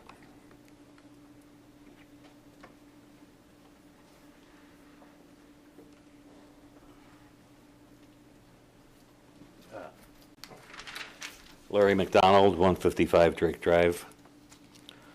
I'm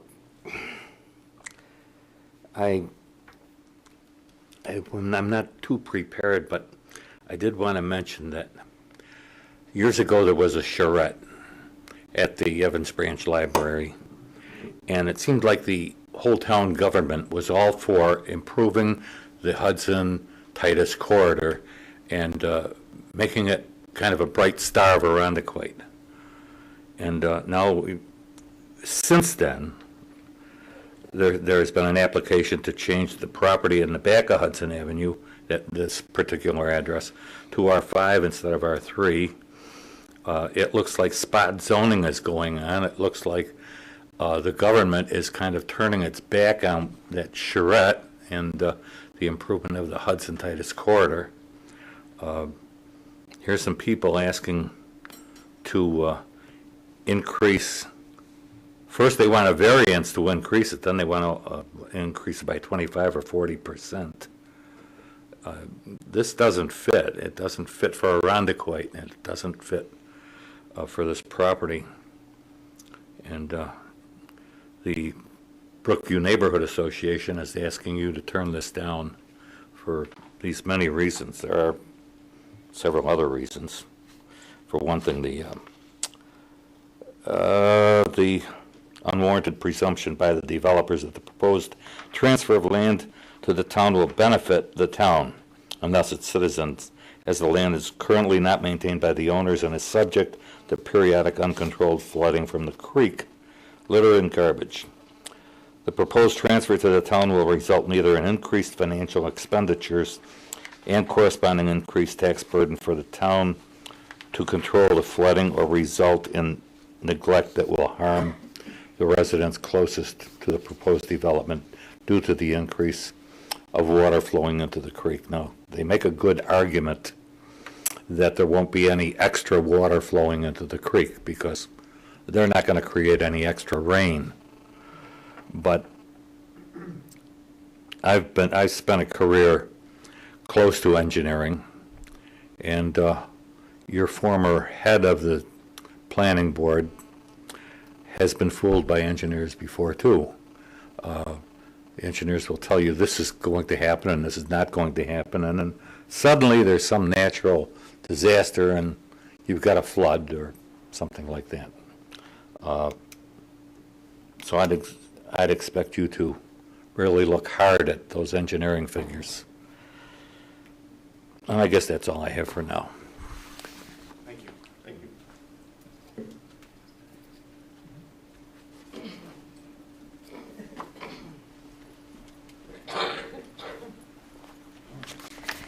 Good evening. I do so hate winging comments, but forgive me ahead of time. I'm going to try to cover some of these pieces of information. My name is Diane Zachrin.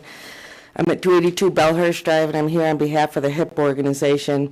And if I could just first make a comment about process.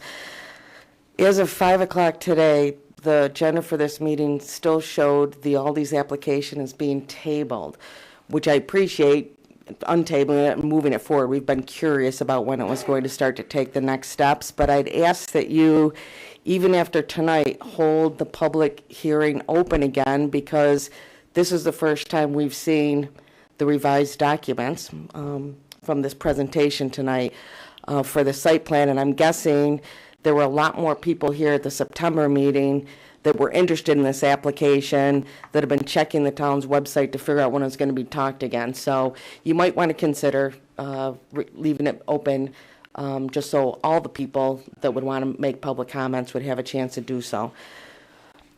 Second, I had a question about the zoning board meeting on the 2nd. I'm still thinking a third variance would be required. Again, not seeing the drawings that went along with the presentation this evening. I think the setback requirement is that it's the average of the two adjoining structures. And it still looks to me like it's further back than the average. And I know the setback is subject to planning board approval as long as it's not set back further than the average of the two adjoining structures. The previous site plan that we saw was still sitting back further, so I think that means it would be a variance. So, Larry, I guess I'll just ask that you would check those data points again based on the site plan that was submitted on Friday, I think. And then third, specific to the information presented tonight, it looks better on the surface than it did back in September with the landscape buffers. I would say it looks significantly better, but it still feels like the major objectives of the district aren't being satisfied. I don't think the point of the mixed-use commercial district was to frame the property that the stuff's being on. I really think the point was to frame the street front and the pedestrian paths along the street front. So we'd still like to see, I don't know if you've received our comments. We submitted a cut and paste revised site plan. I think it was dated October 9th.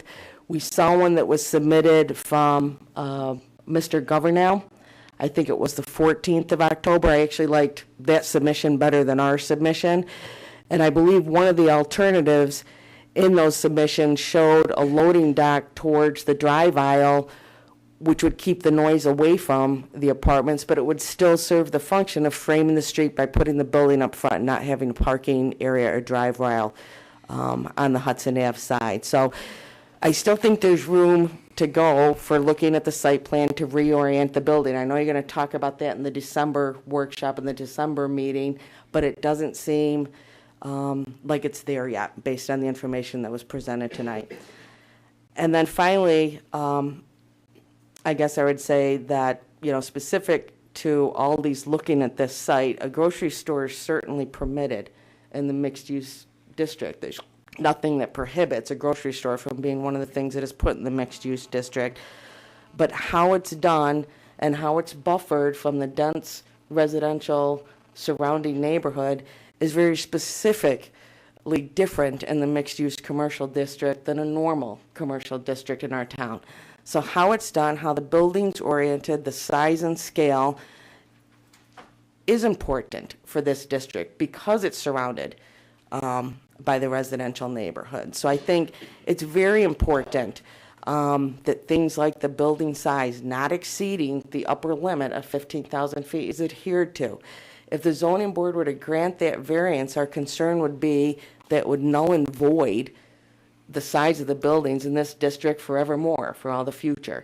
So I would hope the applicant, or would be curious to know why the applicant hasn't considered bringing the whole size of the building down to the 15,000. I understand the reason for the tunnel going behind the 5,000 square foot building, but then make the front of the building smaller. I think it's very important not to exceed that upper limit of the zoning code. And then I know I said that was my final comment, but I had just one more with regard to the incentives. The last we saw, and I don't know if what you were submitted on Friday had something different, there were 3 areas being looked at for incentive credits, all in the public improvement category. And as we indicated on our comments, we really don't think the interior drive aisle or the work that's being proposed on Hudson qualifies for those incentives because the incentive code specifically says you have to demonstrate an off-site public improvement that the town board has to approve. And in those 2 cases, it seems to us the only value is being achieved by the private property owners within that site. So it's a drive aisle that brings you to Aldi's and to the future multi-apartment facility being proposed for some future date in the back. I don't understand what the value or benefit to the town of Arundecoit would be to obtain that road when it's just pretty much traversing between 2 private parcels. So I don't know why the town would want to acquire that land. However, the incentive around the tributary and the ravine, now that we understand more what the applicant's asking for, that one we do believe has merit. I guess it would be important as you assess that and refer it to the town board. We're not sure why the town couldn't achieve what they're wanting to achieve by owning that property by just getting an easement or having access to that ravine rather than taking it on in full ownership. But however that works out, we don't have all the information for that. We hope that you would take the time to articulate and document very specifically what the public off-site benefit is to the town of Arundecoit and the people within it for them acquiring that land and therefore giving the credit to the applicant for that increased square footage. So I think I've talked in circles enough for one evening, and I thank you for listening. Take care. Thank you, Diane.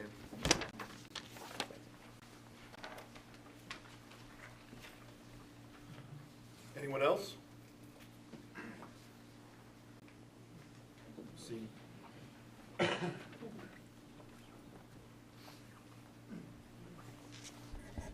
Richard Barone, 154 Howard Drive. Gentlemen, it's very disturbing to have a town employee act as an advocate for an applicant. Having sat on the planning board for 14 years, Chris Mago, the senior planner, never, ever recommended anything to the planning board that it should approve a neg deck or approve an application. That's unprofessional. I don't think my salary should go to that gentleman to recommend for an applicant. He's supposed to be neutral, supposed to give you the evidence, the information, fine. Now, I do respect this gentleman. He has an engineering degree, although he was not hired as a town engineer. But I think that's wrong. That unduly influences this board when a town employee makes a recommendation. I think that should stop in the future. Please consider that. On the issue, Winding Woods, the engineers had all kinds of numbers, promises. We're going to improve the drainage in Winding Woods. We're going to make it better. Winding Woods still has drainage problems. And the legacy said they're going to improve it again. I don't care if you have 50,000 pages of numbers. I've seen traffic reports that don't make sense, but the numbers are there and the formulas are there.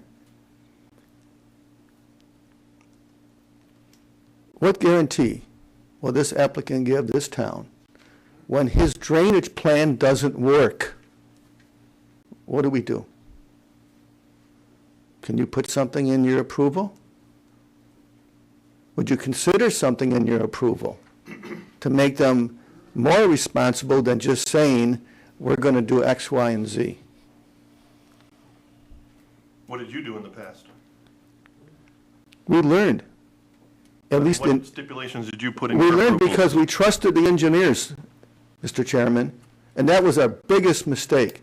And after that, we started saying no in some cases. Not a lot, because people have a right to develop their property. And I made that statement many times. They have a right to develop their property within reason.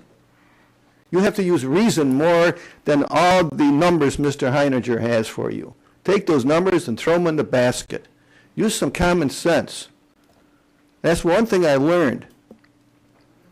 Become very, very cautious of the so-called experts with the numbers and everything else. I saw a traffic engineer, he could argue either way. Let me get back to the issue at hand. The bonus. Your tough job is evaluating the bonus that this applicant has given you. They're increasing this property footprint by 100% on the size of the building. That's double, roughly. There should be a significant, substantial bonus. So how do you evaluate the bonus? The town is getting more work. You can argue that it might help solve a problem. But is it worth a doubling of the size of the building? I don't think so. You need to use what I would call subjective judgment. I wouldn't go that far. Maybe a 50% increase, 30%, 62.5%. But I would never allow the applicant to go double. And you don't know what we're getting with these other buildings. We have no idea what it's going to generate. So I would say do not allow the size of the building that's being applied for. I think the bonuses are not valued at that point, and just don't accept the fact that it's a bonus and therefore give him whatever he wants. I think you need to downsize the building. I think you're still going to have problems with the water. I don't think the system's going to work. Because sometimes the real world don't reflect the formulas. Thank you. I have a question, Mr. Chairman, if I might interject before we continue with public input? As long as it's brief, I guess, sure. I have questions, too. No, I'm just curious. It's a question, I guess, from Mr. Primo. Do we have the right to make as a condition of approval some sort of a bond over a period of time if, in fact, for example, the drainage did not work? As I believe Mr. Brown recommended. I'm just curious. Yeah, I don't know of any such thing. I mean, typically, a lot of times you have the plans that show certain public improvements, and the applicant will bond that those are done. So that if for some reason the applicant is unable to do those, then the town can collect on the bond and put in the improvements themselves. I don't know of any sorts of guarantees that they do. The only exception I can think of is I know sometimes there's a one with respect to landscaping, that plants or whatever have to grow. Maintenance bond? A maintenance bond for a certain period of time. But I don't know of any bonds that were, or insurance or guarantees with respect to that the drainage will work as I mean, what are you going to do, bond it until a 100-year storm occurs, a 10-year storm? Maybe I don't know how you prove it. No, I'm just asking a question, Peter, if it is A possible. bond is usually an assurance of something to happen, and, you know, that Or won't. there's maintenance or improvements are completed or something to that effect. If we're bonding the fact that this drainage infrastructure will suffice in a 1-year, 10-year, or 100-year storm, I mean, it's going to be hard to prove, or hard to maintain that bond over. It would have to be a reasonable, but I'm just asking the question if it was. Well, let's let the public you know. continue, please.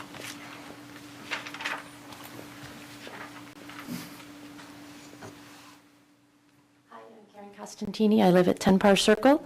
I would consider my home to be in close proximity to this project. I don't back up to this Forever Wild and these ravines that you're talking about, but my home, I can see the light from Wegmans. I can sometimes hear the, helping hands request if the air is just right. I walk my dog in this neighborhood. I run, I bike, and I have children.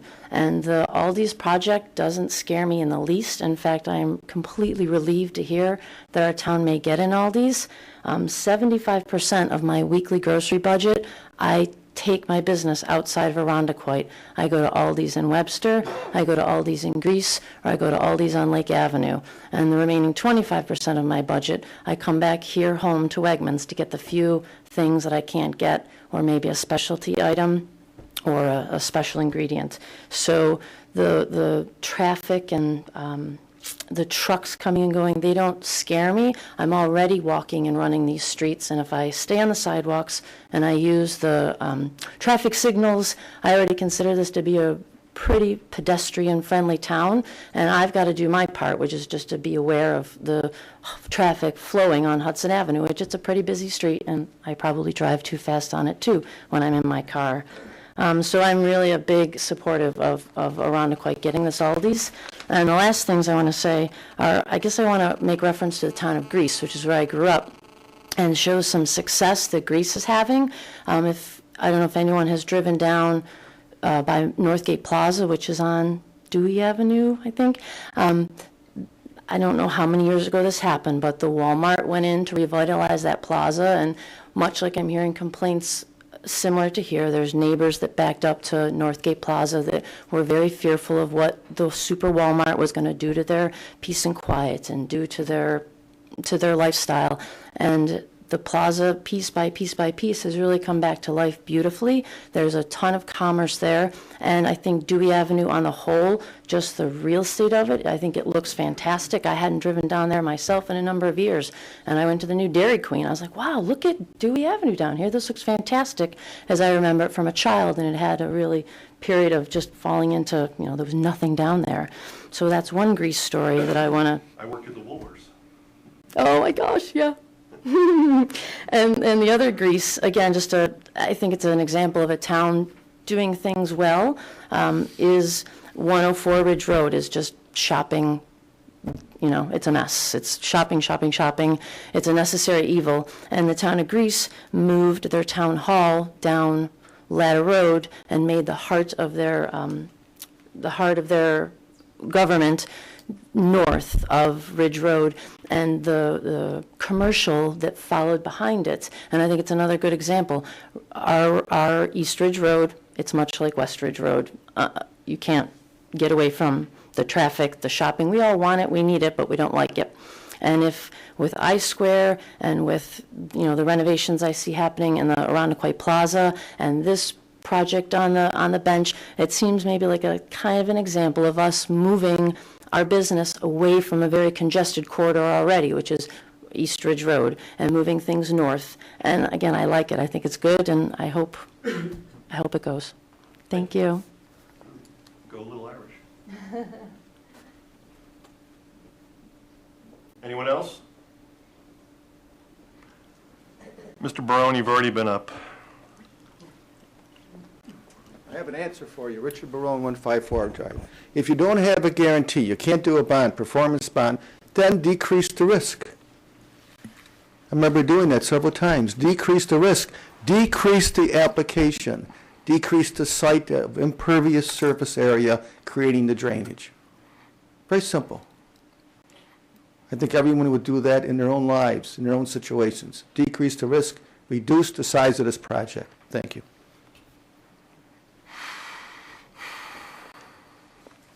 Anyone else?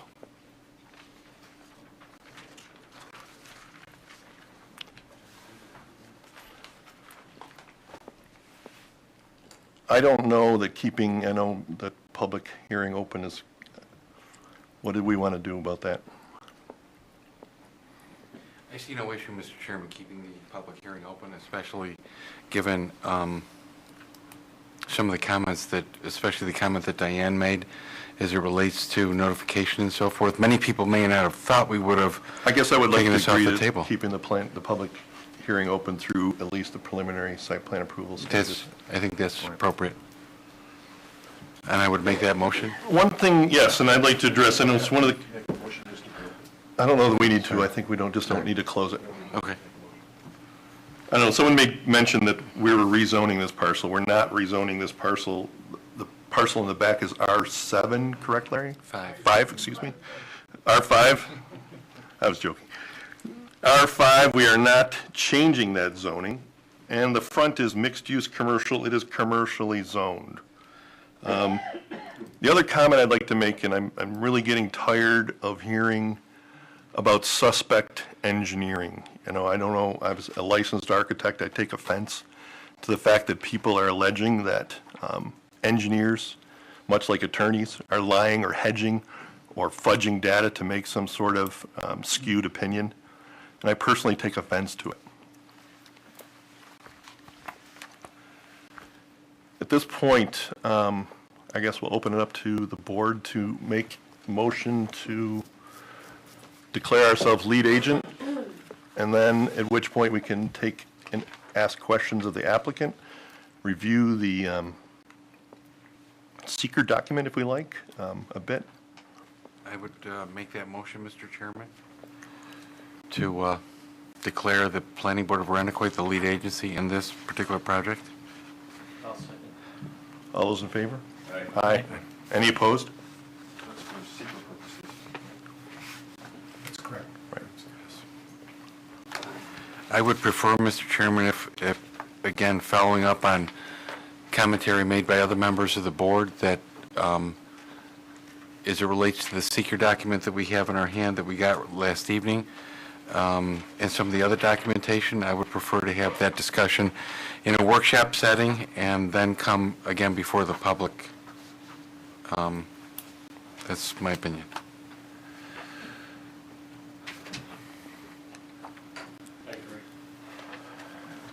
I guess to that end, I would like to see if we could make the next workshop a public meeting, or do you want to see it in a public, I mean, it's a public meeting anyways, but I mean, do we want to do that in this setting, or do we want to do that in the? I have no objection, Mr. Chairman, to doing it in this room if the room is available, so that the people can participate or listen to our thoughts. But I feel more comfortable being able to review more thoroughly the information that we've received. Yep. Do you think this room is available? We don't need to know that now at this point. We can. I'm pretty sure that we can make it available, and I also had time to advertise if you'd like to make it a special public meeting for the I mean, I would like to consider the fact that we could close seeker at that meeting. So I guess we could discuss it and close it now that we have all the material. Then. I would hope that what the board might try to do is between now and then, whenever you have that meeting, is to sit down with that EAF and all the supporting materials and really go through each of those questions and start thinking on your own about what sort of answers you think there should be, or whether it prompts you to want to ask more questions of the applicant or the town engineers or others about, you know, well, what about this, what about that, so we can really start narrowing down on the issues. Mm-hmm. I'm good with that. We should be able to make a determination. I think we can make a determination at that meeting, Mr. Chairman. I don't see that that's an issue as long as you're okay with making it a meeting. It's going to be a working meeting, but this will be the only thing that we, well, it may or may not be the only thing that we consider at that point. Would that be adequate then also for the next 2 weeks? I think it's 2 weeks from now. Yes. Is that adequate enough time, in the board's opinion, to properly have interested parties come before it so we can close the public hearing portion of it? I don't think that's necessarily appropriate, Mr. Goder. I think we should keep it through the site plan review process, as was recommended by the chairman. When do we think we'll do preliminary? I mean, all right, let's refresh my memory on, we need to declare ourselves lead agency, which we've done. We need to make. Did you vote? No, we did not. Oh, I thought we did vote. No, I thought they did vote. Yeah, did we? I think we did, so. Michelle, do you have a vote on lead agency? Okay. I didn't think we did, no. We I thought just, they did too. Motion second, I didn't hear a vote. All those in yes, favor? we did. Aye. We already did that. Any opposed? No, I did believe I did do that. Any opposed? Seeing none, motion carries. Maybe, What? maybe we did that. Well, Well, we've done it now. regardless, we did it again. Well, We can't go to the zoning board until seeker is complete.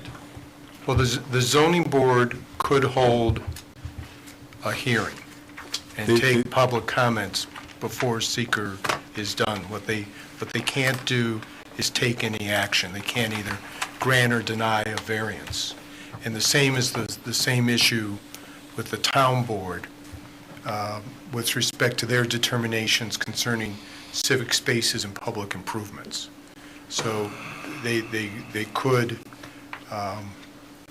hear public comment on it or talk about it, but they can't take any action until the lead agency, which is now you, either issues a negative declaration or goes through the whole environmental impact statement process, and there's a final environmental impact statement.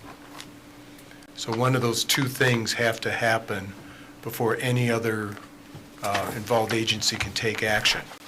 Now, that being said, that they can have a hearing, they can just do as you do to take public comment, they can ask the applicant questions, but they just can't take a vote on an action. The zoning board did have a hearing at their October meeting on this topic. I believe they did close it. As they said, they could always reopen it again if they wanted to. So I'm not sure whether, Anything meaningful can be done at this point until well, the seeker's complete. yeah, I mean, we can put it on their agenda, but I'm not really sure whether there's, without a closing of seeker and a referral from you or recommendation from you, whether there's really any point to it. I'll leave that up to legal, that's my thought on it. If you do deal with the seeker issue at your next meeting, the workshop, then the credits can be referred to the town board for their meeting on the 17th. Okay. I still don't understand why we can't make a secret determination tonight. What is it that we need to review? Is there anybody sitting on this panel who can sit here and honestly go through those engineering calculations and make a determination based on your own knowledge that those are wrong? I mean, come on, these are professional engineers that put the package together. You either accept what the professionals say, or you go off on a tangent of your own thinking. I don't understand. It seems like the only issue that we have causing us to delay making a secret determination is based on the drainage issue. If there's something else, I don't know about it. And again, I don't know how you can not just accept what the professional engineers have said. I guess I share your opinion in that typically the engineering data is less, we have a professional engineer that has certified the data as correct in the studies. It's being reviewed by our town engineer, which is also a licensed engineer, and for verification purposes and corroboration, I suppose, to a certain extent. So, I don't know if there's any other issues that we deem differently than what the draft negative declaration has come about, but it just seems that people are unwilling to do it at this point. If the board would like, we can go to the EAF long form that was submitted back late September and go through the questions which directly tie to the resolution that was prepared with the assistance of legal counsel. So we can go through that tonight for now. The other thing is, just because we approved seeker, if there's some things like that we don't like, the building needs some more screening, or we want to move this or move that, doesn't mean that. I think there's more issues with the application than just what Mr. Goder might be referring to as seeker. I think there's the issue of subdivision, which has not been addressed. I don't think the application refers to subdivision. I think I could go through several points as it relates to the GFA, the footage, etc. I'm not in agreement with a variety of issues relative to that, and I would like to have some, discussion as it relates to that. But this It certainly is a part of what we're going to do as it relates to seeker, as is segmentation, because if we're only considering, if you notice what it says in that negative declaration, we're only considering the parcel that Aldi's will be on. Never do we give any tremendous credibility to the entire parcel itself. And that has to be part of the program, part of the seeker declaration. And it's just not done. So I think if we were to move forward with a seeker declaration this evening, we could put ourselves in some sort of jeopardy, and it could be affected that way. Clearly, we don't need to do that, and I think it has to be discussed.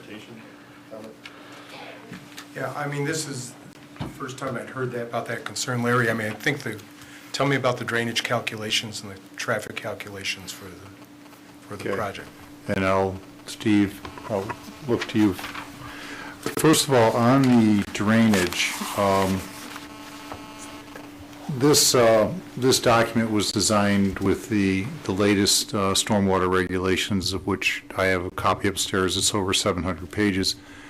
And if you like, I can make you copies of chapters 5 and 6, which deal with the stormwater design there, or make a few copies available. But going from the drainage, the roadway and everything north in the muck is in this calculation. Is that correct?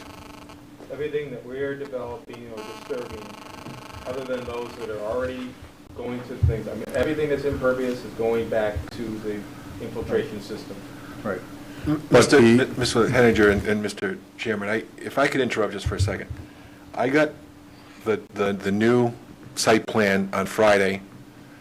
I got the drainage report on Sunday night, and I need to review it. Do I think that I'm going to find something that an engineer doesn't? No, but as a member of the planning board, I have a responsibility to review the documents as they're put in front of me, and I haven't had a chance to review them yet. Okay. And I'd like to take the opportunity to review them before we vote on it, and I don't think that that's unreasonable. If you think that you want to vote on it tonight, I can't vote in favor of it.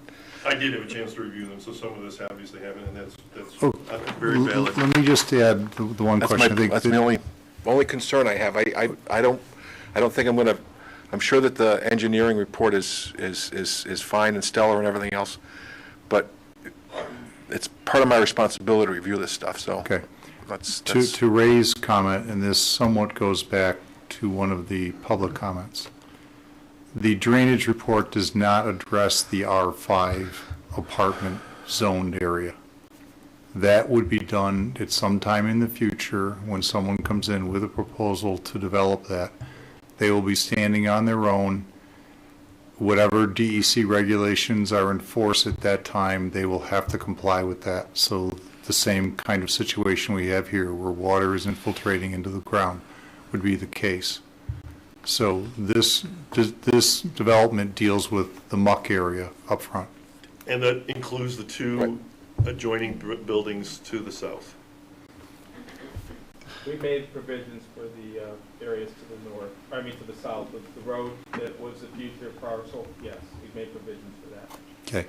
Also, the traffic report addresses all of the commercial in the muck and 100 apartments in the R5, whereas in fact by our zoning there could be no more than 66 apartments in the R5. So the traffic report, as far as the apartment generation, is 50% heavy. It's very conservative. I mean, to the point of those two reports, I mean, other than the fact that a few of us haven't had a chance to read them, which they feel is their obligation, and I can certainly understand that. In general, those are reviewed by yourself. Myself, and in the case of the traffic report, Monroe County DOT. And right now, I'm not advocating one way or the other. I'm just making sure it's clear to the board, to people in the audience, and people on television, what the traffic report is studying what the drainage report is studying. And Ed, my comment was more about Mr. McDonald's comment about segmentation. I mean, are we reviewing seeker? Is this becoming segmented because we're subdividing and only reviewing, seeker 4?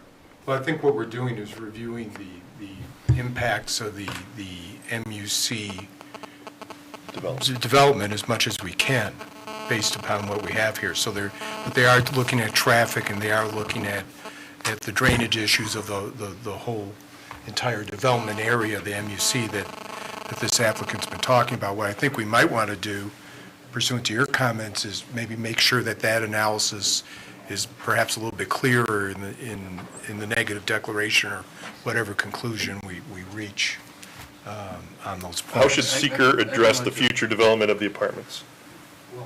Or I'm led to believe, Mr. Chairman, Mr. Primo, that you're supposed to consider the entire property, then as a subdivision, as it relates to seeker. And during our workshop, I'll bring in that documentation so that we can discuss it. And that, again, Mr. Goder, is why I'm saying I am not prepared this evening to make any determination. I think we should have some sort of discussion reasonably. And did I have an opportunity to read the majority of the documentation that was sent? Yes, I did. But it was quite a bit of material. Well, I'm curious about the issue of what you're calling a subdivision. We've had this conversation in private. I see 3 parcels, 3 individual What is parcels. it today? Is it an individual parcel today? I believe that it is. It's 3 individual parcels. When we subdivide the muck area and the R5, it becomes a subdivision. Is that correct? No. Why? Not to my thinking. My thinking is it's 3 separate parcels. Now, we're only dealing with this seeker. We're only dealing with one of those parcels. You have to deal with the entire property, Greg. It is one. There's 3 separate properties. There's one property that's being subdivided. The legal description is 3 separate properties. Well, then we should have that discussion. Well, it's in your information. It's on your plan. But we'll have that discussion. Well, what information is lacking from seeker due to subdivision or the R5 in the back? Is that what you're saying? There's information that's lacking that needs to be included? We don't discuss, first of all, we don't discuss it as a subdivision. We don't discuss the property as a whole, and then the project area, et cetera. And according to what I've read in seeker and the class that I've taken, that's what you're supposed to do. I mean, I do believe, to Mr. Goder's point, that there are 3 parcels, and when we're all done, there's going to be at least 2, if not. Currently, there are 2 parcels. There's a But there's little a sliver up there. teeny-weeny box down to the south, and there's a big box in the north. The big box has got 2 zonings, muck in front, R5 in back, but it is all one parcel. Based on the plans right now, there'll be a new dedicated road that goes back to the area that's zoned R5, so you don't have a landlocked parcel, which is why you have a dedicated road and you have a subdivision. It's no different than I-squared with a dedicated road. There is a dedicated sanitary sewer, so you have sewer, and will be a dedicated water main back to the R5 apartments, so they'll be served with all utilities. To the south of that R5 apartment in the ravine, that will be subdivided out so that the town can take ownership of that roughly 2.3 acres. Up in the Aldi parcel, which is north of the dedicated road, that muck area will be a 3rd parcel, and south of the dedicated road up in front will ultimately be a 4th parcel with a small, I think, 4,000 square foot retail. So I believe when we're all done, and I think the maps show it, there's 1 to the south of the road, 1 to the north of the road, green space and apartments, and then there's a dedicated, so there are 5 parcels that will have to be defined with meets and bounds of survey. And those lines are all, I mean, they're pretty well defined right now, based on here's the ravine, here's the top of bank, here's the edge of right-of-way. I But guess I that's just don't just- understand this assertion that we're segmenting anything by doing seeker that just relate, I mean, I don't understand that. According to the documentation, Mr. Chairman, that I have read and class I participated in, you're supposed to consider the entire property. Aren't we? Well, I'm not sure that we are, and again, that's the question I'm asking. So you're saying that So- you think we need to include the study of the hypothetical development of the R5 in the The future? effect of the project on the rest of the property, A. Well, they've done that for traffic. Well, but what about all the other issues?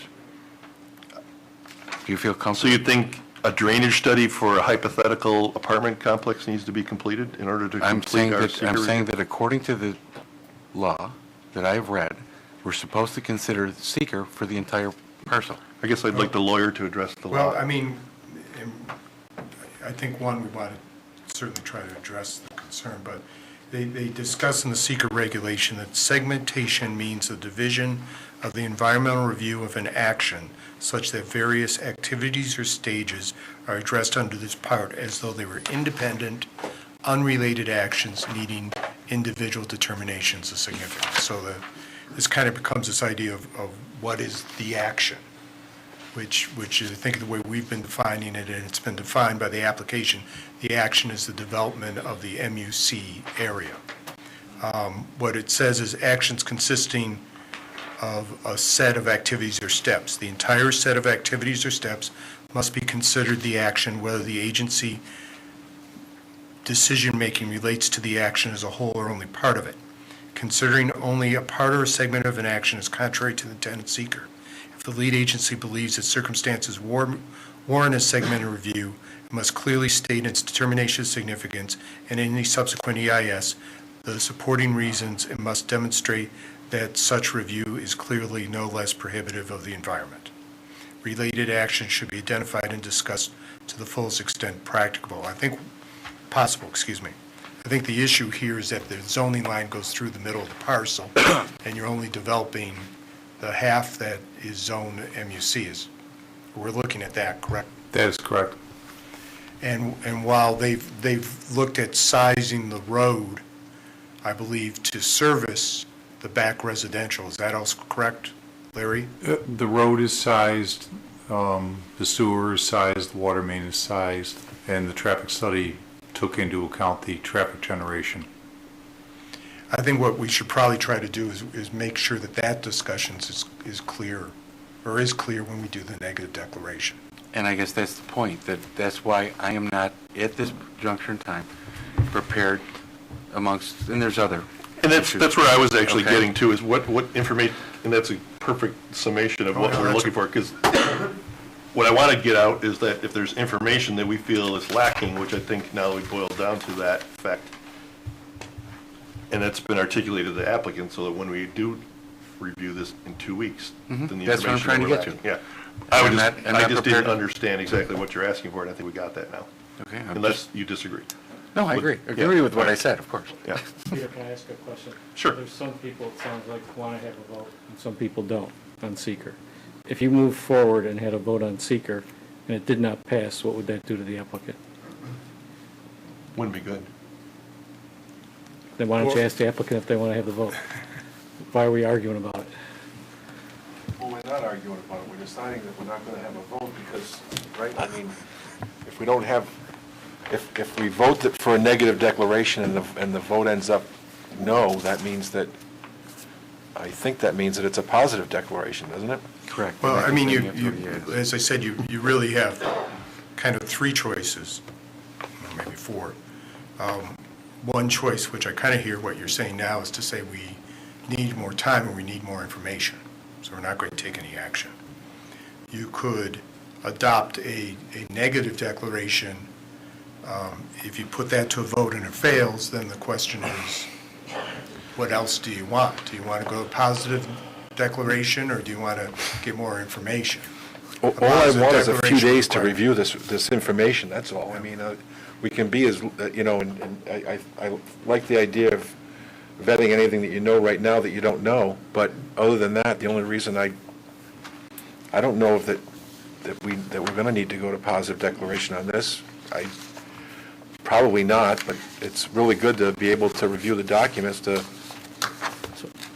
So Jay, I'm in agreement with what you're saying. Mm-hmm. I'm just thinking we're going back and forth on what we should do. So. I didn't know that we were going back and forth. I thought we I don't know, I decided. think I already. hear some people saying they want to move forward and others don't.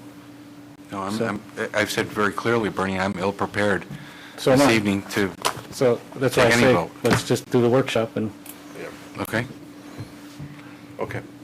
and to your point, Peter, you got some things that we can put that we want to know more about. Right. What I want to do is make sure that we get across to the applicant everything that we're looking for so that we can complete our review rather than coming back in 2 weeks and saying, well, now we need,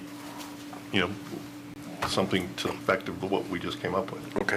Which was all great stuff, so. And can we reserve that as we or review the new information, we may send in more things as we review the information? Because Well, I would like to say that by the end of this week, that everyone should try to make an effort to review the document and submit any questions that you might have of the applicant in writing to Larry or Michelle perhaps, that you could distribute them to the board and to the applicant so that we could make sure that when it does come time, that the applicant has had adequate time to prepare a response to anything that we have requested. Yeah, and maybe just to suggest to the board a good outline, if you're trying to think about, have I looked at all the issues, is that Part 2 of the EAF, there's 20 areas identified there.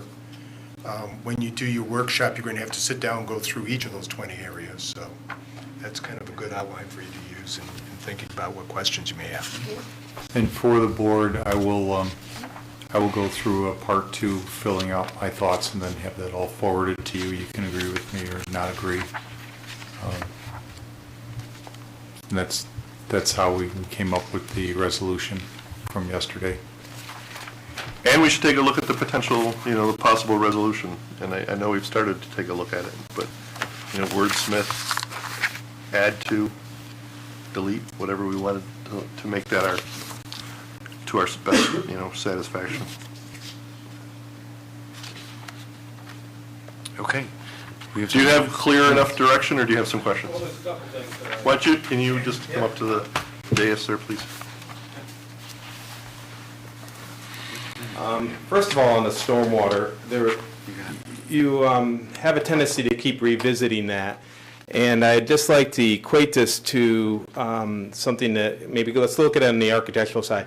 As an engineer, we designed this to the standard of care that is based on the standards that are basically developed by the DEC and other groups, and said this is what you build it to. Does that mean there'll never ever be a failure? That's like saying, well, build a house to the building code, but if a tornado hits it, don't let it fall apart. That's not the building code, okay? If you have a 100-year storm, it's 4-point-something inches in 24 hours. Okay, well, the hurricane that hit the Hudson Valley area far exceeded the 100-year storm. So you design to a standard and a level of care. Are we never, ever, ever going to go beyond that? I can't tell you that. And if you're asking for a guarantee out of an engineer that nothing will ever, ever happen, I can't give it to you. And I am telling you, then, I don't think there's an engineer that will stand up here. If there is one, then you better start, examining his credentials. What I'm telling you is that we designed this beyond what I feel is the normal, but we try to look at every aspect and try to design this considering nothing can go to, would go to the swale under the conditions and design standards that we have. What we can talk to you about is if there's a design concern that you'd like us to consider be a little more conservative, what level is that? You know what I mean? We designed to the 100-year storm. That's beyond most towns. Most towns size their storms to 10 or 25-year pipe sizes, and then they try to maintain the storm outlets to match the 100-year or less. Okay? We've gone to where nothing's leaving the site, that the whole 100-year storm is staying on site and going into the ground.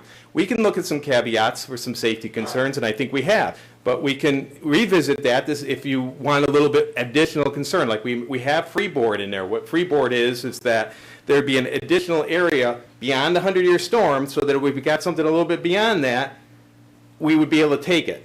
We've also not considered like the retention areas that have the for the water quality. We haven't considered 100% of that water going into the ground, although some of that water is going to go into the ground. We ignored it.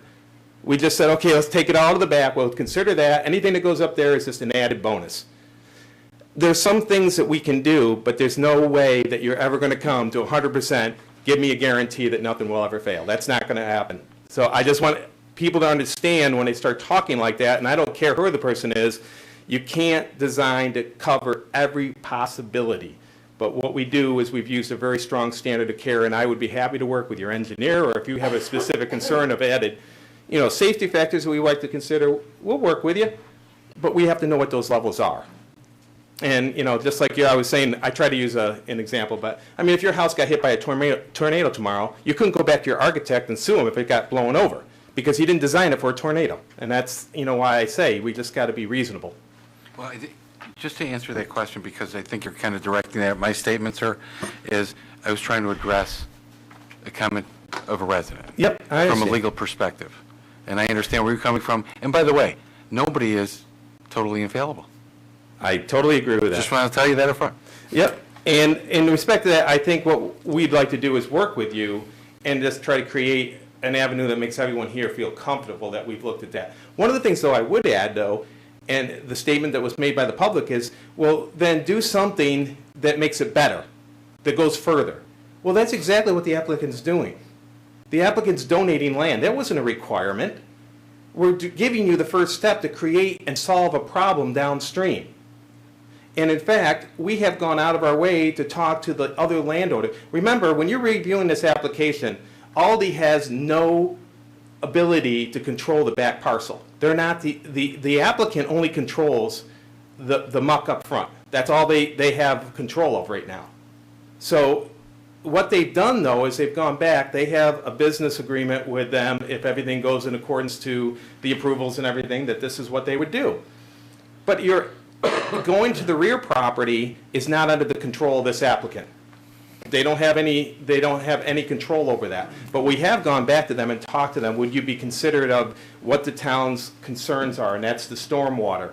And they've been willing to meet with your staff to talk about what the plans are of the town and what they'd like to do to try to resolve that flooding issue, which is not anything to do with this development.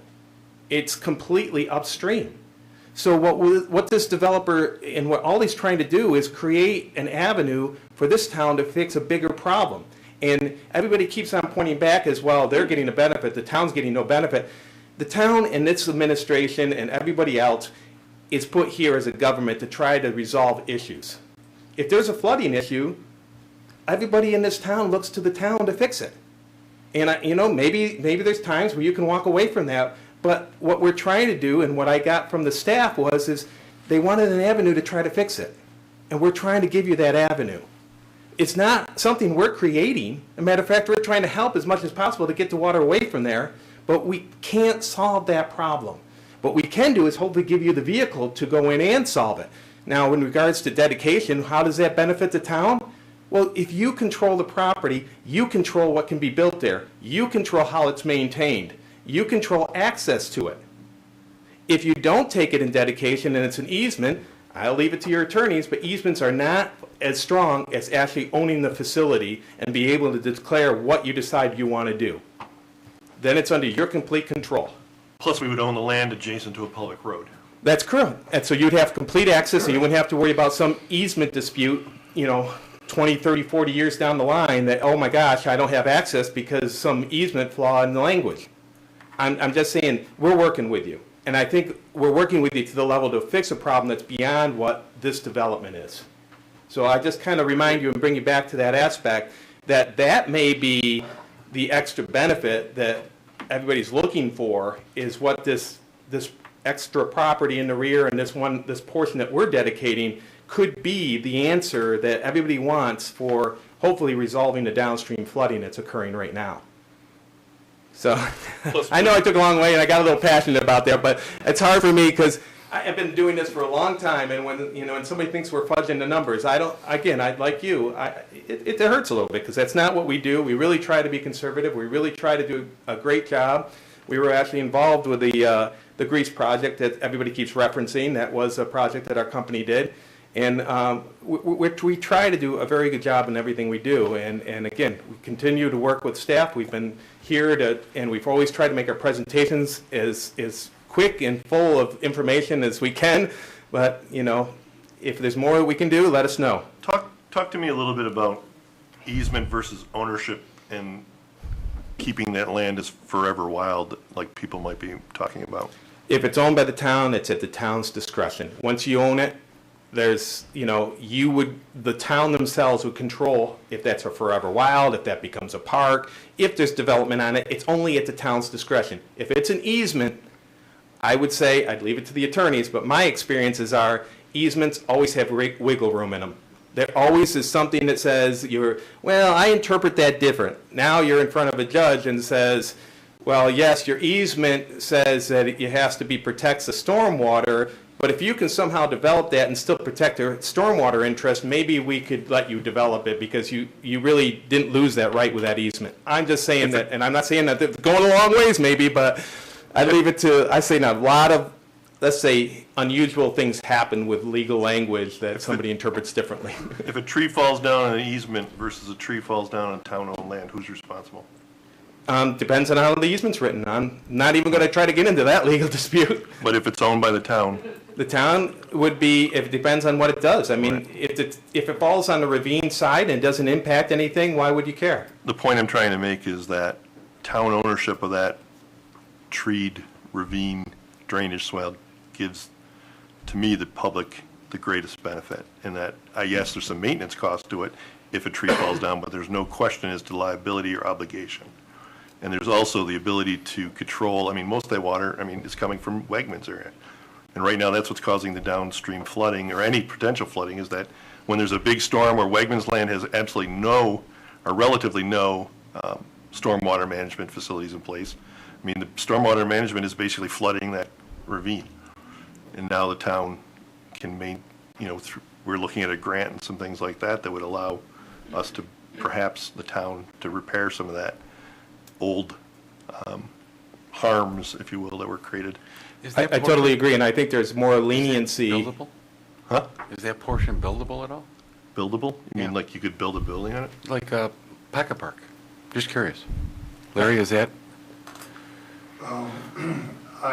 You might be able to build a building down on the eastern end, but basically our plan, and this includes Pat Meredith, Commissioner of Public Works, is that this would be a passive park. We have done conceptual plans for the stormwater, both quality and quantity. We are working with the Monroe County Stormwater Coalition on a grant that would encompass the 165 acres of upstream drainage. We will be approaching homeowners, apartment owners, Wegmans, to up their game with green stormwater management. So this would be a passive park owned by the town. The other thing is that by scale, the properties on Plaza Drive from their back line to the other side of the ravine, varies from 115 to 135 to 150 feet, that those people will now be able to say that is town-owned Forever Wild parkland. Not some realtor told me it was Forever Wild. It really will be town parkland maintained by the town. If a tree falls down that is in the way of the stream, the DPW will go down and take care of it. If it falls down on the slope, probably will stay on the slope and rot on the slope. So our conservation board members have been down there. They're very excited about getting a hold of this approximately 700 feet of stream corridor. Okay, I was just I didn't know if it's 2.3 acres of, approximately 2.3 acres of land area. Okay. Of an 8-acre parcel. It's over 25%. Mm-hmm. Okay. So anyways, in respect to that, I think I just want to go back and reiterate, we are trying to get the landowner or, that owns the property to come and talk with the town directly, and we are working on setting those conversations in line. And obviously, they have some concerns because they're not sitting in front of the board right now for anything, and they just want to have a better understanding of what the town's looking for. Steve, you made a comment that you, in your design, were looking at your bioswales but you were basically not counting that water that would go down and pushing all the water to the back just to be conservative? Yeah, I mean, we do consider the water quality volume. Right. But, that water goes out over time. Depending on the length of the storm event, there would be water that would actually be, infiltrating through the filter material. Mhm. And instead of going through a long, tedious calculation to figure out how much that was, we just took in the water quality volume, which is that's the volume that's down below the invert that would fill in during that storm event. Okay, well, as soon as you said tedious, my idea flew out the window, because I was thinking if you could do a short little letter for the board to show that maybe you had 10-15% redundancy because of some of these things that you were ignoring, for simplicity's sake, it would be something in the public record. Well, engineering is always tedious, so it doesn't mean that we're not willing to take a look at some of those calculations. I honestly don't know that the board, given a whole bunch of calculations, could have any way of qualifying it there. I mean, I trust that, and I don't like to use it, I guess I'm going to use that word anyway, that your engineering data meets with our engineers' agreement. So, I mean, I think what I would like to do is come back at least with some bullet points of some of the areas where we have been conservative, so I can better explain to you those specifics and hopefully, at least in layman's terms, explain to you what we're trying to do. yes. And the again, concepts. I know I don't want to get into we won't get into T's of C's or anything. Now, back to my original point, do you have clear enough direction from us at this point as to what maybe additional information we might be looking for? I'm thinking at this point, from the clarification, I think we will make sure that the subdivision map and everything is clear and everybody understands where the property lines that we're looking at. I mean, when we initially submitted, we didn't initially submit with a dedicated road. It was a request that we consider that, so we'll add that and make sure that, or I think we've already got it on there now on our plans, but we'll make sure that the property lines are all explicitly shown so everybody clearly understands what's going on. In regards to the back property, and again, I just want to reiterate to make sure I'm clear, we've already addressed the water and the sanitary. They're shown on the plans. We've addressed traffic. Stormwater, the grades all fall away from our project site, so everything, we're dealing with our site, so the stormwater would really become the problem of that development because everything kind of falls down towards the stream. So as long as we're not adding or contributing to that property, I don't think there would be much for us to do in respect to seeker and regarding stormwater other than to add a statement to the that would be addressed as the development occurs on that property. That's normally the way we've dealt with it in the past. Just so I'm clear, I think you're basically saying that there's nothing about developing the MUD part of it that really affects or changes how you would go forward and develop the R5. Right. There's nothing anything that would have been the traffic. That's the only thing that I saw that really would have impacted that. The only other thing that you might want to mention is this request to the town to consider that property for the stormwater, because that keeps being brought up. I think that could be in there in some way that, you're going to work with that property owner for that property and that we will assist any way we can. I mean, I don't own our applicant doesn't own the property, so they can't really do much more than ask the landowner to come to the table. And we're talking about a hypothetical stormwater design for a Right, hypothetical right. project, which is an R5 project. I think it's a disclosure more than anything, because at this time, I think, and again, I would defer to the attorneys, but I think it's reasonable evaluation. I mean, again, things change. There's not a full 100% evaluation because there isn't a project there yet, then it's reasonable. And traffic is typically the level that we can be reasonable with. I mean, traffic is something I think you can make some reasonable assumptions for. And then we have. That's what I'm saying. But for the rest of it, it's very, who knows? It could get developed in 2 years, it could get developed in 10 years. And what would be relevant today might be totally irrelevant, 10 years from now. 10 years, they're going to allow everything to drain to streams. Unfettered. Evaporate, everybody out there. I guess, so those were the main items that I guess I had heard that, you wanted some clarification on. I will, if there was something else that I missed. I think that's it. Okay. The only thing else I would just mention that when you talked about your workshop and your deferral or your referral to the town board, there would also be the referral for the dedications. So that would, I just wanted to, because that wasn't discussed in there, you said, so I just mostly, it'd be probably 2 referrals. Thanks, Steve. Yep. Now with a dedicated road, it seems like that parcel of land, if somebody wants to raise some money and donate the land, entire land, you could have a little pocket park in the back there. Do we have any green space coalition? That could be done. I'll also just throw out to the board that when we were in the early stages of I-Squared, and I was talking to Monroe County DOT about, extending Cooper Road straight and making it a nice 4-way intersection, the first question from the county, is this a private road or a public road? And I go, no, it's going to be the public right of way. We're basically moving Union Street 80 feet to the east, and you guys said, good, that makes it a lot easier. So they like public roads. The other side of the coin is we need to have a public road go back to public, access on the subdivision. That's the way it works.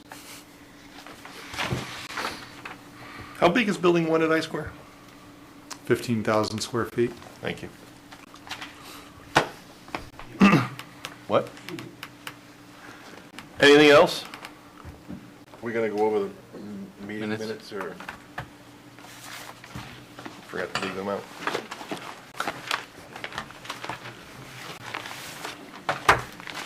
Which one do we start with? The 22nd. The 22nd of July. Right. Having read that, Mr. Chairman, I would move approval on that. I can make no comment as I was absent. I have 2 comments. Where? This would be July 22nd. Yeah. The second to last person that spoke was Jesse, not James. That's ironic. And, 249 Total Trail, is that what? correct.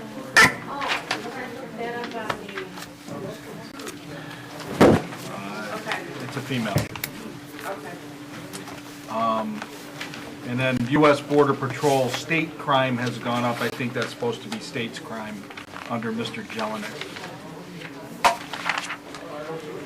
I'm not sure of the accuracy of that statement, obviously, but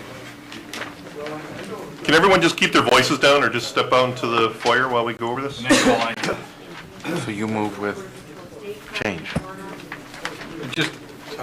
He says U.S. Border Patrol states that crime has gone up, it's not state crime. Okay, thank you. And I wasn't there for this, but on all these meeting minutes, can you put up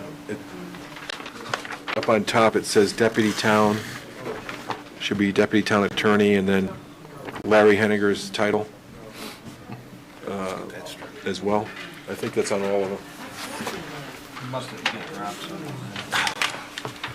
Okay. So I got one more on the 22nd. Okay. Under the matter for Thornton Engineering, the second motion, you got 5 aye, 2 abstain, 2 absent. It's 0 abstain. I already amended that one.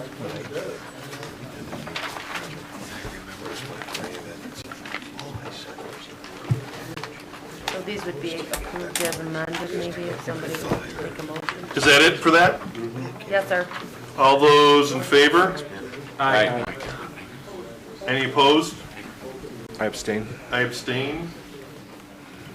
Who okay, all right. So, Ray, you made that motion? I To did. approve those as amended? I did.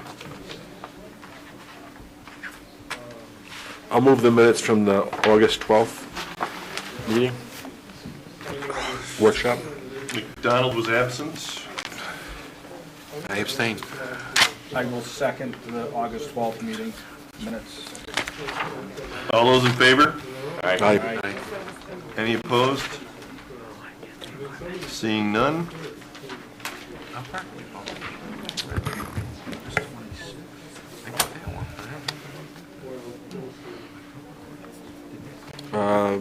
I I'll move if somebody else doesn't want, Greg, you want to move the August 26th one? I can't, I wasn't here. Okay. He I'll move the August 26th meeting. I'll second that. All those in favor? Aye. One abstain. Thank you. I'll move the minutes on September 16th. Second. Lucas was absent. You second? All those in favor? Aye. Aye. Aye. Any opposed? One abstention. These are, yes, for General McMahon.